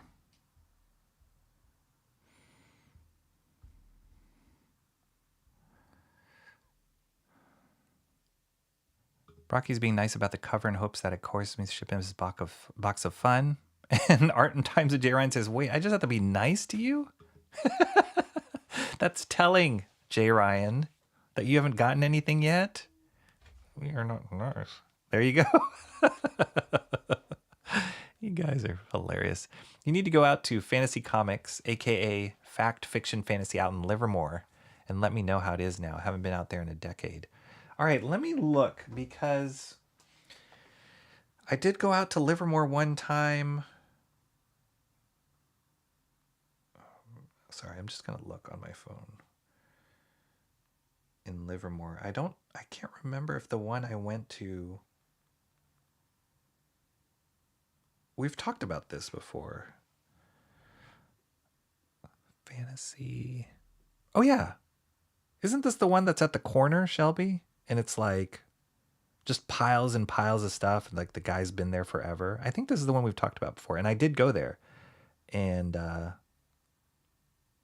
it's like a hoarder's house, kind of a hoarder's closet, but huge. You're like stumbling over boxes of comics. But what I did love about that one in particular was the hunt, because it was kind of disorganized. You just were like, I was digging through stuff all the time, just trying to find anything, any gems. And you didn't know where one thing started and where one thing ended for the most part. So it just kept you looking and hunting the whole time. Michael Bancroft says, doesn't look like the other Ghost Machine books. It's a little different. It's good, though. It's good.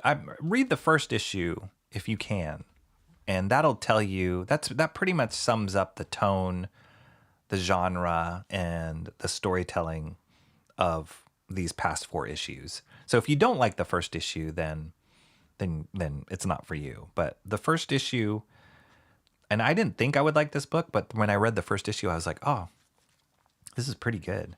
So I kept with it. But now I'm kind of at the decision point now of like, okay, well, do I stick with it or not? Because the story hasn't really ramped up.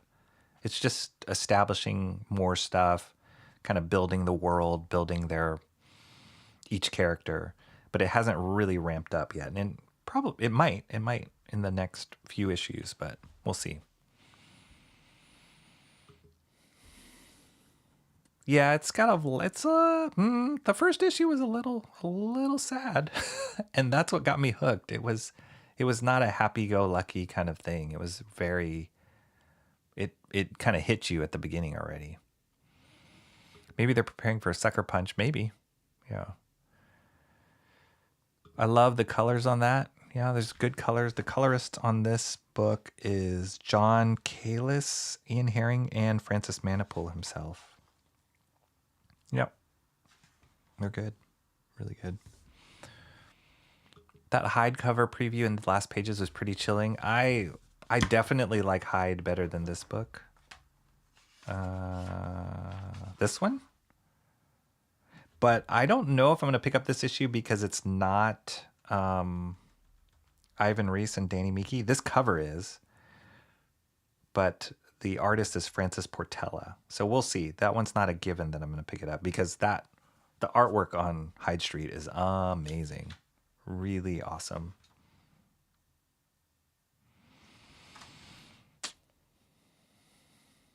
I learned yesterday that the way Americans pronounce is one of the rarest sounds in all languages. Really?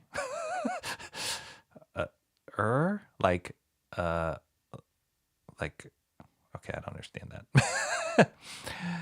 Jay's box is sealed and ready to ship, waiting on him to douse me in nice words about my heavily edited cover. There's it's like a meter. It's like subscribers. Jay has to like hit you with enough compliments and then you can ship it. Damn, Image need to upload more Hyde Street to global. Do it, Image. What's going on? Yeah, corner. It's a front for a Masonic lodge. Oh, geez. So yes, I did not know it was a front for a Masonic lodge, but yes, I have been to that one. I do want to go back. I didn't have that much time when I went. I only had about an hour, but I feel like I could have been in there for like 2 to 3 hours, just rummaging around. All All right, this is getting weird, guys. This is getting really weird. Weird in the chat. Okay, their gorgeous colors remind me of some of Invincible's colors. Okay.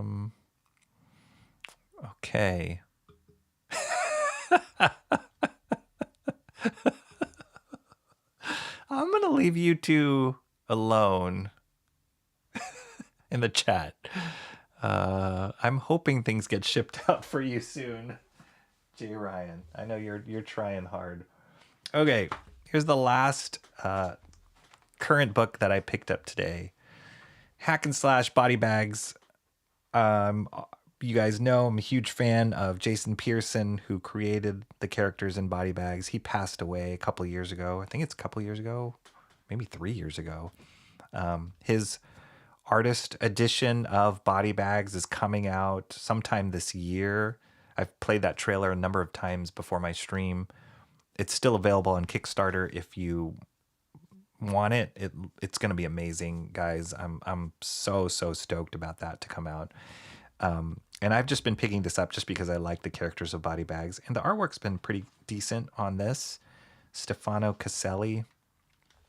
The story is pretty dark, pretty brutal, but that is Body Bags, and I'm assuming that is Hack and Slash. I've never read Hack and Slash before, but just combining those two worlds of assassins and not so great people just is like a perfect storm for a very, very brutal, violent book. And if I didn't like the artwork in this, or thought that it wasn't a good representation of Jason's characters, then I probably wouldn't have kept up with it. I think it's only 4 issues. This is issue 3, and they're kind of hard to find because not many people are ordering these, pre-ordering these books. So at best, a store will carry like 1 or 2 copies. So I've had a hard time finding this, but fortunately this issue, I asked Frank, I couldn't find issue 3 anywhere, which came out a couple weeks ago. And I asked Frank and he ordered it for me. So it just came in today, or he had it for me today.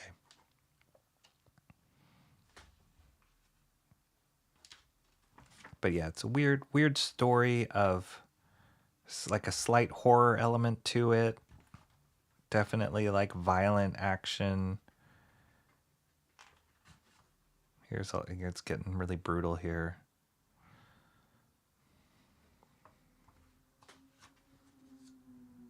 This character was one of the main bosses in the original Body Bag series and has apparently come back to life here. Had her head blown off in the first series, and so it's kind of came back to life here. Pretty gnarly. It's so funny, we start the stream with the Action Bible, and then we're kind of here with Hack and Slash Body Bags. Quite a range of comics that I look at. Oh, I guess this is Hack without his mask on. Gross. That's cool. This character's name is Panda. That's a great drawing, Panda. So yeah, just to stick and stay in the like Body Bags world. I think the timing of this is probably coordinated a little bit with them coming out with that artist edition, which, like I said, is coming out this year sometime. So this is a great cover. I like this cover.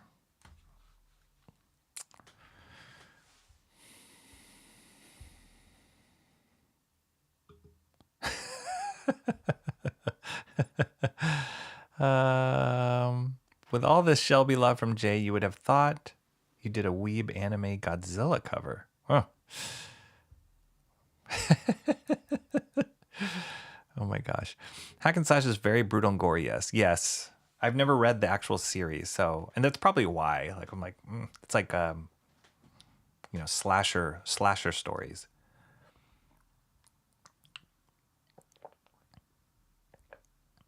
I don't know how to feel about continuation of the Body Bag stuff. Don't think I'd approve of anyone I hang out with doing their version of any of my IPs.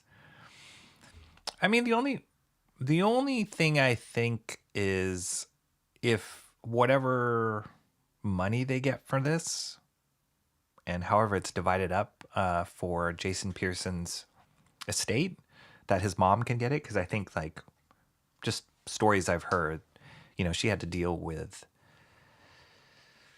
his death, his untimely death, and kind of figuring out what he had left behind, if he had anything left behind, and medical stuff or bills and all that kind of thing. So I don't think the guy who is doing the Body Bags Artist Edition is taking a cut for himself at all. I think he's just giving all the proceeds and the money to Jason's mom.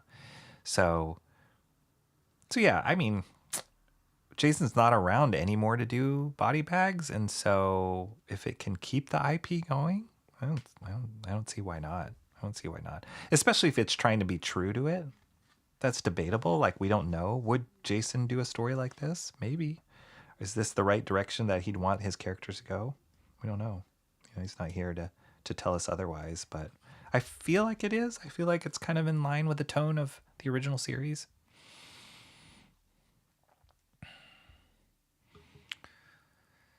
Hack and Slash is about the monsters of horror movies getting killed off. Oh, okay. That sounds interesting. Sounds like a library borrow for me. Comrade Sammy has otherworldly duties to attend to. All right. See you later, Comrade Sammy. Be right back. Okay. No problem. They just started shipping some of Andy Kubert's Kickstarter covers. Looking forward to that. No word on the Body Bags Artist Edition yet. Still got to pay shipping. Yes, true. I think the campaign is still open. They haven't closed it yet, but it might close at the end of this month. Just double check if you are still interested, that you don't go beyond that. It's going to be a good one. It's going to be a really good one. Okay, I also have to be conscious of time. So those are all the current books I picked up. One of the streams a while ago, I had picked up this volume of a book called Thieves World, Volume 4. Pull it just a little bit. Which was by Tim Sale.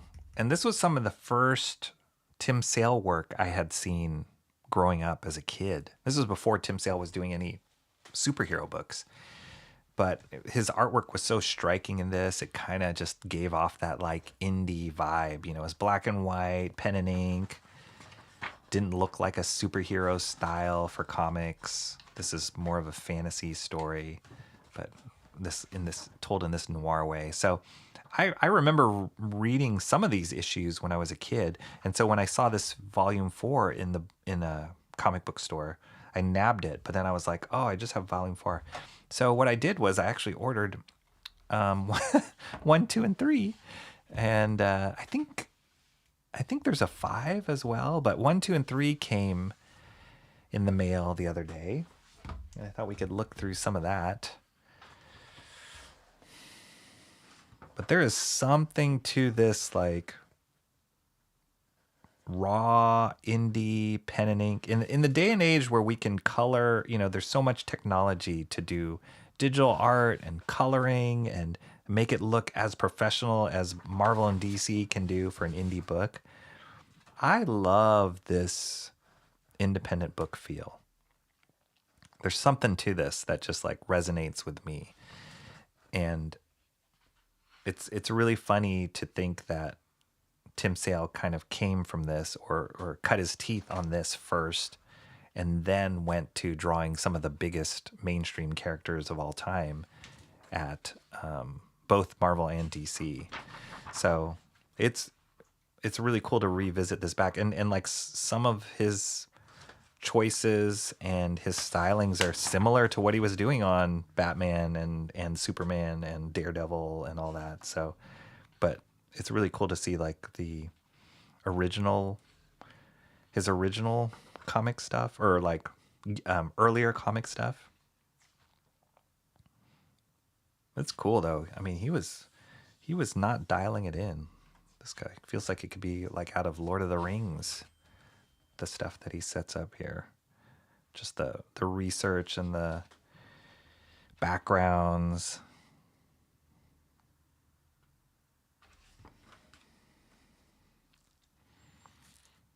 There's some great storytelling things being done. It's like slightly pulling out the camera here. You can easily do that digitally, like scale it down, draw it out a little bit, but this is predates digital comic book art. This came out in 1985. This first volume came out in 1985.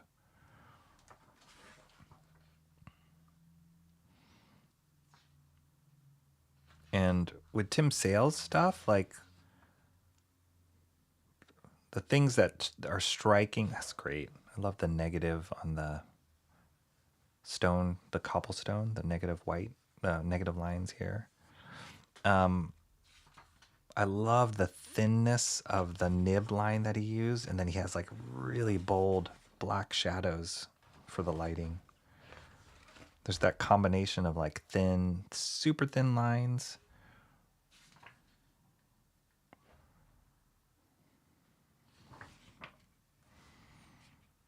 Like he even makes these, it's not like he just colors this all black and then does the white characters. Does this nice crosshatch texture back here to add a gray, and it just gives it a lot more depth. You feel the perspective of the room, even though you don't see any details in the room. You feel that room going back there just based on this like cross-hatching that he does up here. Yeah, I love the sense of scale too that he sets up. It's great.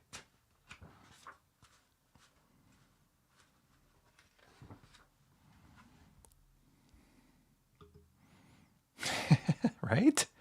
80s, man. 80s were great for comics.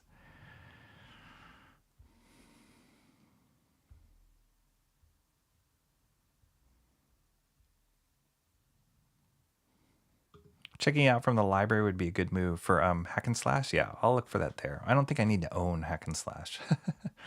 Art and Times J. Ryan says, I look forward to doing Ragetality, the Varan Chronicles, as soon as you start going senile. Senile Shelby. Dang.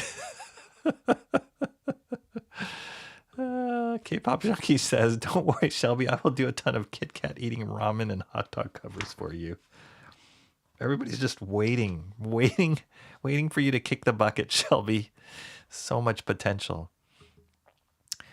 My only wish is that books like this are printed on toothy, uncoated stock. Yeah, I could see that. I don't know. There's something nice about this glossy, semi-glossy stock.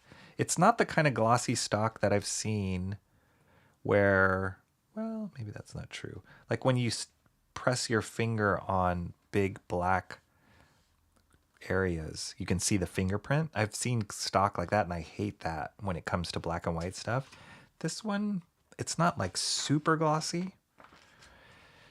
But yeah, an uncoated stock would be nice. I don't know if they've done a re-release of Thieves World anytime soon. I haven't been able to find one.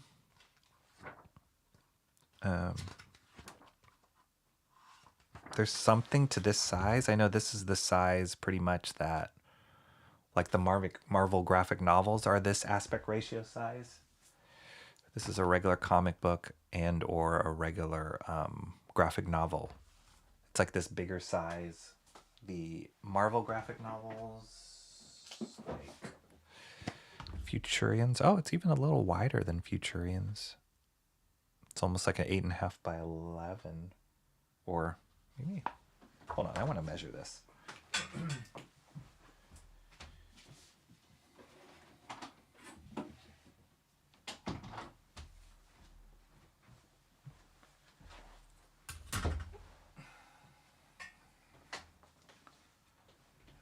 This is a little less than 8.5 by 11. A little less than 11. The Marvel graphic novel is, oh, it's like a little more than 8. 8.25, 10 and 1, 2, 3, 4, 7/8. Or 10 and 7/8. So it's a little wider than the Marvel graphic novels. But there's something cool about this size. I know Shanth is doing a similar size to this for Nosfero and also for Spring Ball. Yeah, something about it. Okay, just flipping through a few more pages here. But yeah, I just love how Tim Sale is world building here. You can tell he's loving it and really spending a lot of time thinking about the visual storytelling in here. Maybe I think working in black and white also forces you to lean heavily on your line work and your line making when you don't have color to help tell the story. That's great. Great shot there. See, like, this is why you would pick a 3/4 looking down shot. It's like you're establishing the location, the setting, setting up the perspective. It's great.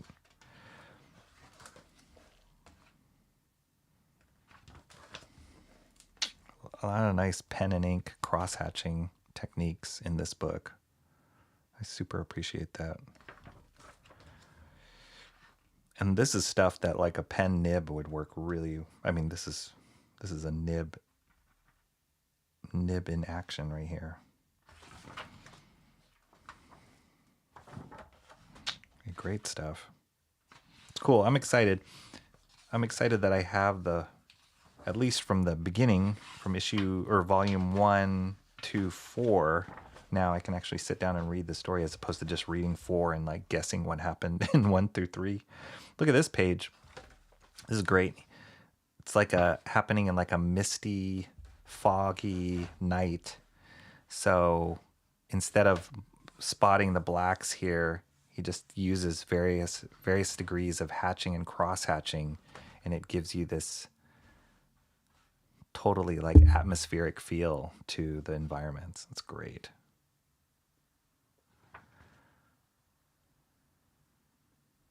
It's wonderful.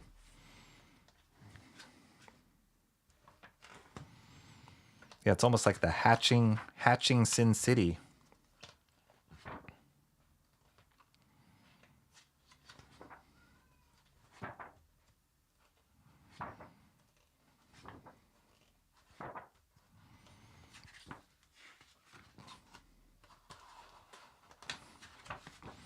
Cool, I love it.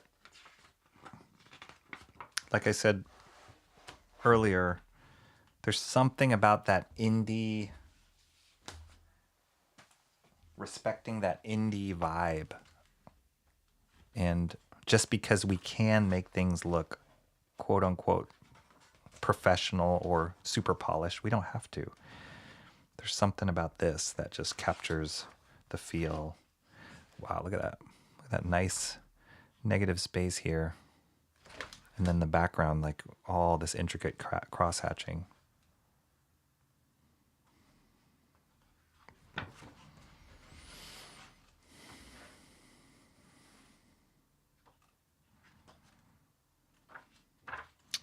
All right, there we go. Thieves World. Oh, this is awesome.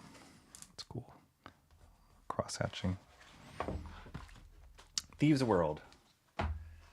I'll let you guys know how that is once I read through that. All right, let me see.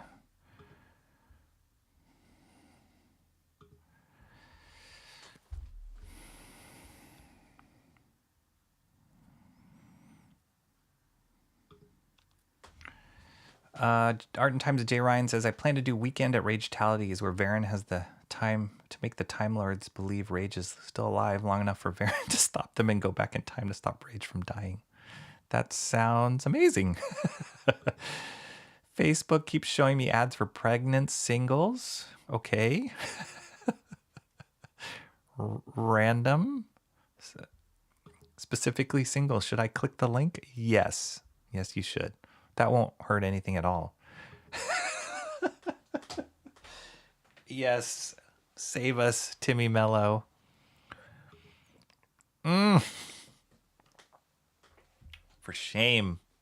Shameless, Mark's music obsession. Talking about Web of Spider-Man #1. American Discords, they say your For You page is a reflection of your search history. Your page, that's right.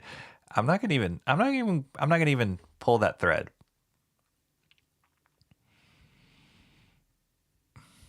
I think the toothy and glossy pages are good for different styles of books. Sometimes I really hate it. Sometimes I'm fine with it.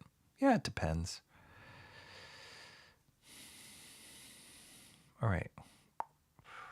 You guys, the chat is bananas and emo trash isn't even here. This is like the epitome of derailing the chat. The alley spot looks gorgeous. Yes. I was given the actual recipe for canes. Yes. Yes. I can share it with the chat. Should I? I haven't tried it yet, Shelby, but I have that one ready to go. Do you guys want this recipe? I'm gonna blink it on, and then you guys can screen capture it if you want. Wait, how do I do this?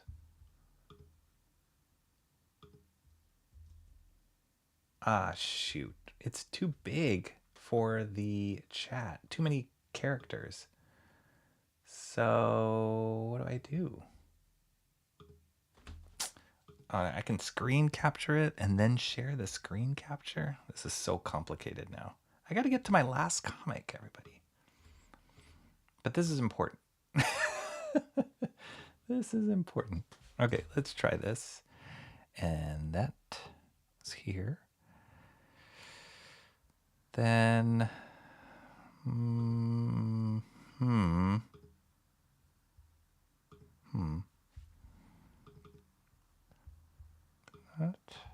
and then, nope.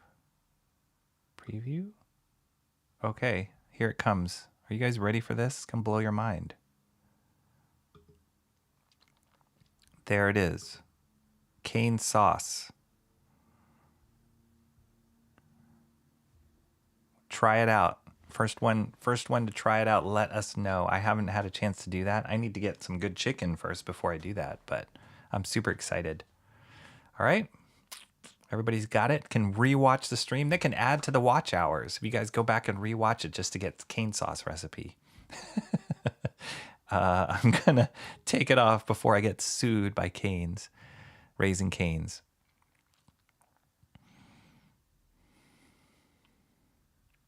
I'm not going to even read some of these chats from you, Shelby. Oh my gosh. Some great art in the Thieves World book. Thank you, Cranberry. Thank you for keeping us on target. Don't get mad, Rocky. Here's the cane sauce recipe. Oh, he did. After all that.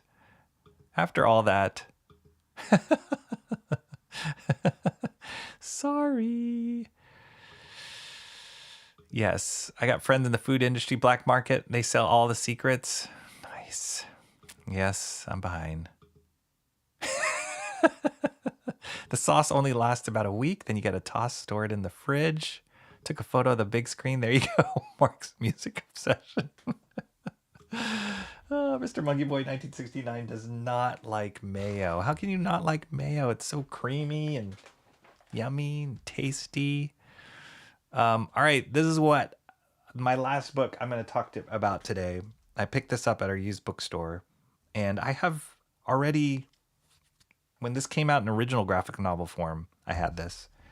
And then I got this version a couple years ago, which was a weird thing. Why would I buy a coloring book version? Because it's like a black and white artist edition of this. So cool. And it was like super cheap too. I think I got it for like $7 or something like that. I don't know why they would make a quote-unquote coloring book version of Mad Love, which is unarguably it's an adult coloring book, so sure, but I guess this is easy to color. But I just got it because just to see Bruce Timm's artwork in black and white, like a quote-unquote artist edition, is amazing, and it's a great size. It's a great story, and Bruce Timm is an incredible comic book artist. Most guys who come from the animation industry and try and do comics tend to have a very animated, mindset when they go into it, and not to say it's bad, but you can kind of feel it, like, oh yeah, they're an animator or they're a storyboard artist or whatever. But Bruce Timm feels like a tried and true comic book guy who is also an incredible animation director. So yeah, he's great. His storytelling's great. His fundamentals are great, and he can draw amazing. Just a beautiful style to his stuff. So I loved that they did this coloring book for whatever reason, and were able to own a black and white version of the story. But going back to this, I found this in the bookstore, and I've known that they've released this a number of times in different formats and whatever, but I don't think I've ever looked closely at this deluxe edition. So what it includes is, and this is one of the best Bruce Timm stories of all time, but what it includes is the original story in a hardcover. This is a hardcover deluxe edition. So the original story with the colors colored up. And Bruce Timm was one of the colorists, and Rick Taylor. And Bruce Timm actually colored a lot of comics before he even became Bruce Timm, the animation director. He got his start coloring. I don't think He-Man comics were his first thing that he started. I want to say that he was coloring some other comics before, but he was doing some coloring on the He-Man comics. He drew some He-Man comics himself, and then he eventually got into animation. He worked on Tiny Toons and a bunch of other different shows in the 80s. And then he got his break on Batman the Animated Series and just took off and just, became the legend that is Bruce Timm. So I love having this version of Mad Love in hardcover. And I already have a bunch of different versions of Mad Love already. But what is great about this deluxe edition is right here, they have his scans of his original layouts for the book. So here it is in black and white, but if you guys can tell, different from the coloring book, which is the finished black and white inks. Let me just find this page. So here's the finished, black and white inks without color. But here you can still see his blue lines here. And these are his layouts. So I don't even think these weren't even his finished drawings. Like, he was drawing them quickly and smaller size, and then just blew them up and roughed out the inks and the lettering. And then this was the final inks that came out. But it's great to see this process. It's a lot looser. It's not bogged down by details. There's a lot of energy in these layouts. And I just love seeing the blue line. I love seeing the process. This was the uncut panel of this Harlequin moment, which is PG-13. Saying lightly. Let me show you what it eventually turned into.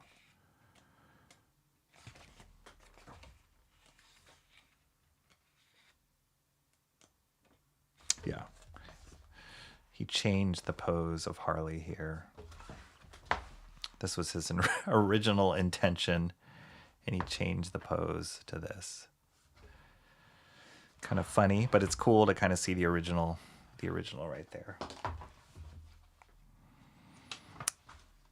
Love this kind of stuff.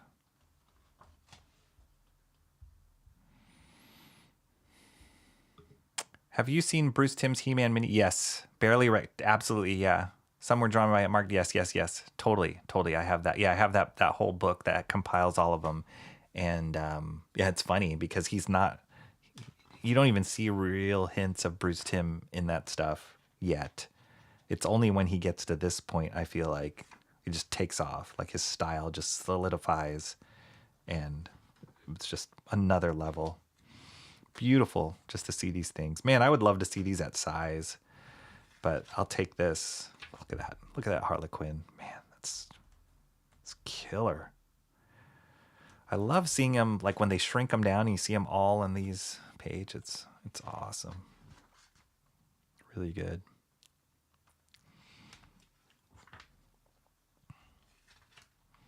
And it's super smart too to see. I mean, when you see somebody's process shrunk down to this, it also makes me think of like, they're thinking about the whole page, right? How does that work? Not just like, oh, how cool can I make Joker and Batman and draw the heck out of them, but they're thinking, Bruce Timm's thinking about the whole page here, how it works as a composition. Classic.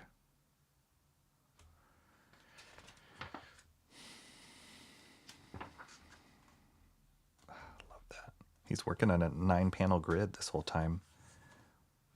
Oh, let me just see.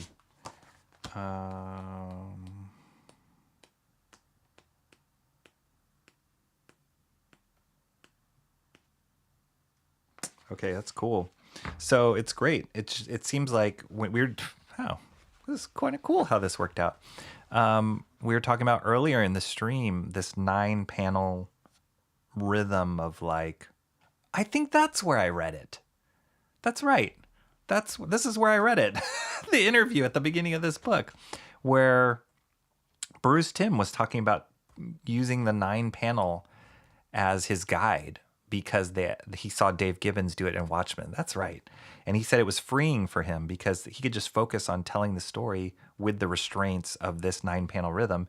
And then when he needed to break out of the rhythm or the format, he could, and he made sure that those moments were really impactful or there was a reason behind it. So you can see it here, like each one of these are laid out or divided out for 9 panels.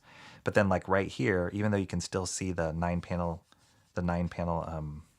grid, he felt like, okay, this big moment here deserves 2/3 of the page. So I'm going to stay with the 9-panel layout, but I'm going to take up 6 of those panels with that moment.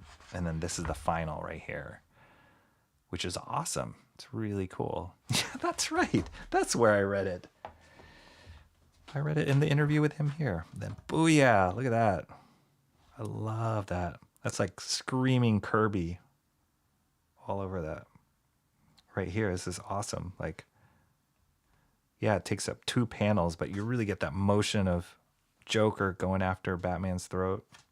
Boom, boom, boom, boom, boom. And then booyah, splash page. It's awesome. And here's some unused art and then some notes about the coloring notes. Incredible. Some color guides. So yeah, if I in general, when I buy multiple versions of any book, I better be getting something different with the new versions.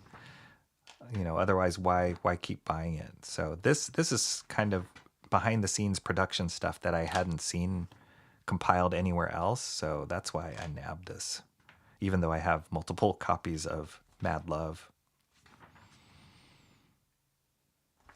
And I love this like Prismacolor marker rendering color guides.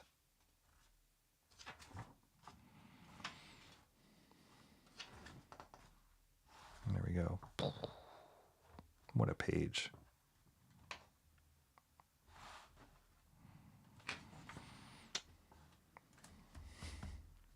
Great. Classic Mad Love cover. Another variant cover here. Yeah, that's it. So this is Batman Adventures Mad Love, the Deluxe edition. Not to be confused with the adult coloring book version. Or any other version that's out there. My man Frank Miller saying Mad Love is the best Batman story of the decade. Oof, that's high praise. It's a great book, Jeffrey Beats. I have the Art of the Batman. Yes, I do too, Jeffrey Beats. I have 2 of them. Literally, I have a soft cover and a hard cover of that. And those are really hard to find now. They're really expensive. If you look at the physics of Batman animated body ratios, no one would really stand up. Chests are too big and legs too small. It's true, but it looks awesome. I spoke to the graphic designer that put that book together at one stage. Was it Chip Kidd? Did you talk to Chip Kidd? The old 2-device juggling, I master it. Yeah, that art book changed me. That was like I flipped through that book so many times when I was starting out my career, and just poured over that book. And the way that book, speaking of like the book designer on that, it just felt like it was just a bunch of reference just jammed in there, and he just poured over every page. So much good information there. I don't even think I've seen a better art book. That one is very up there as one of the top art of books for an animated thing. Yeah, me too. I have mine signed too. All right, I'm gonna get it. I got to end stream soon, but I'm gonna get it. Hold on.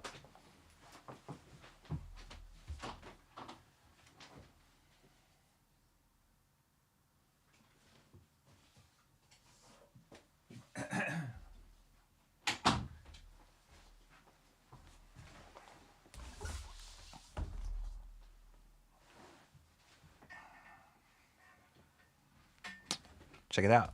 Bruce Timm signature. This soft cover one was the one that I just, the binding's already like, look at that. Yikes. Binding's coming off of this poor thing. This is an incredible book. Yeah, I don't have time to flip through all of it, but one of the best art of books here. And all these people that work, there's some Kevin Nolan rough studies here. All these people that worked on this series went on. There's some Mignola concepts for Mr. Freeze. Yeah, what an incredible team.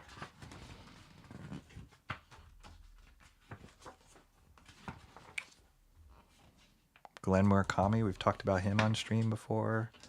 Ronnie Del Carmen, we've talked about him on stream before. Shane Glines, another fantastic designer. Here we go. Tim Drake.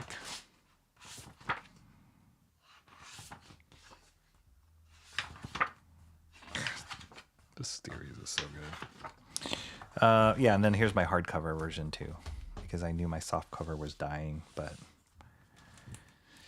anyway, fun. Lots of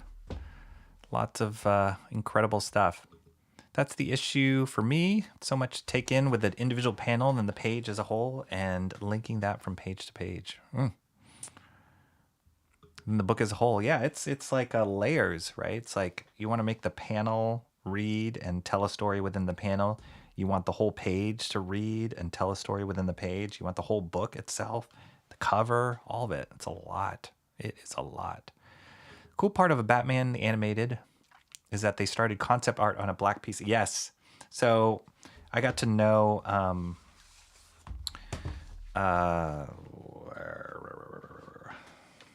Eric Radomski quite well. Had several meetings with him and was working on a project with him. And he was the one who did that black paper background design on it. And that really set the mood for the show.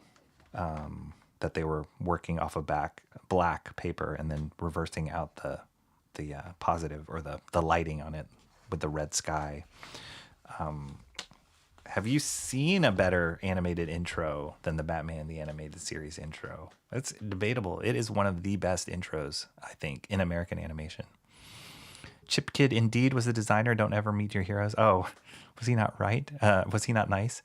I met Bruce Timm once to get that signature. He wasn't that nice. I need a Bruce Timm signature too. Future goal. Binding is coming on to, I know, kills me. Darwin Cook, easily one of my favorite. Yes, Darwin Cook is one of my favorites too, comic book artist. He's another one who was, if you take away all his work in animation and just as a comic book artist, he's top tier, like incredible storyteller in comics. I think someone likes Batman, Mr. Monkey Boys. Rocky, you can re-glue the binding to pages with a hot iron and I think a cloth between the iron. Yes, I have looked up that method. I did it for a Savage Dragon phone book archive edition that I did, and it worked. I could try that for this. I don't think there's enough glue here left. Yeah, I don't know if I would try. I'm happy that I have this one in its place, and I'll just keep this for the memories and obviously the signature. And I'm happy that I have the hardbound. Oh, look, they even have the same stuff we were just looking at in the deluxe edition, the color guides. There we go. It's all tied together. But yeah, I did see that methodology, Cranberry. I was looking it up because the Savage Dragon archive edition, when I opened it up, it's like, and it like tore from the binding. But it worked. It worked. It was a hot glue gun. No, it's not hot glue gun. I use a iron on low heat and some wax paper. And then you just need a lot of time to just work the glue, to reactivate the glue. The intro to the original... Oh, we're not shooting the fat anymore. We're closing in the fat. The intro to the original Batman the Animated Series was fantastic, amazing Art Deco. Yes, it's Art Deco. It's beautiful. It's beautiful, yeah. After all this time, it's still one of the best animated intros ever. Jeffrey Beat says, I did a Chip Kid design workshop. The only cool part was when he talked to me about Batman ratios. Other than that, it was 3 hours wasted. Sorry to hear that. That's a bummer. Chip Kid is one of those, he's kind of hit or miss for me. Like, he was definitely a hit with this. There's other books that he's done, which I've really liked. And there's some I'm like, yeah, it just kind of looks like a scrapbook. Who am I? Who am I to say? All right, everybody, I do have to wrap up now. That was a wild and wacky stream. Thanks to you, wild and wacky chat people. But man, there was a lot of good stuff in there, a lot of fun things.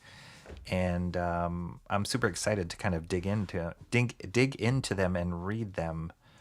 Not just look at them on stream, but read them as well. So, yeah, and actually I want to go through this Batman animated book too. I haven't looked at it in a while, but it's so awesome. It's so inspiring.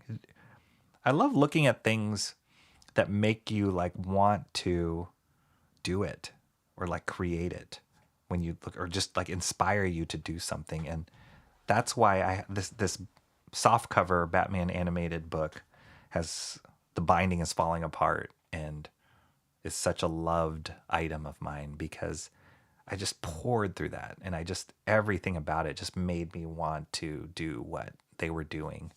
And some of these comics that we looked at today give me that same feeling. Like that Thieves World there is just like, I want to do something black and white like this. It just feels right for what kind of artwork or kind of story I want to tell. And this Batman Mad Love Deluxe Edition, just looking at those layouts, I want to do these like little layouts. So it's really cool. Hopefully you guys got some of that inspiration, some of that came across. If anything, you got the recipe for the Raising Cane's sauce. So you got that at the very least. We got the link to Shelby's C2E2 cover coming out. So look at that. If you like blood and snake eyes, that looks cool. A lot of good stuff out there. Thank you, Mark. Great stream as usual. Paid membership soon. I hope so. We're working through it. Go watch some streams. Do me a favor and go back and play some streams in the background. Some of my older streams in the background. Hopefully will re-inspire you, but it'll also help me get the watch hours up. Or tell other people about this channel. Subscribe. Tell them to subscribe, like, comment. Let's get more eyes on here so we can get those watch hours up and figure out a cool way to introduce like memberships or whatever we can do. I don't know. I want to make it fun and I want to make it worth your guys' time. So that's a lot of what I'm processing now.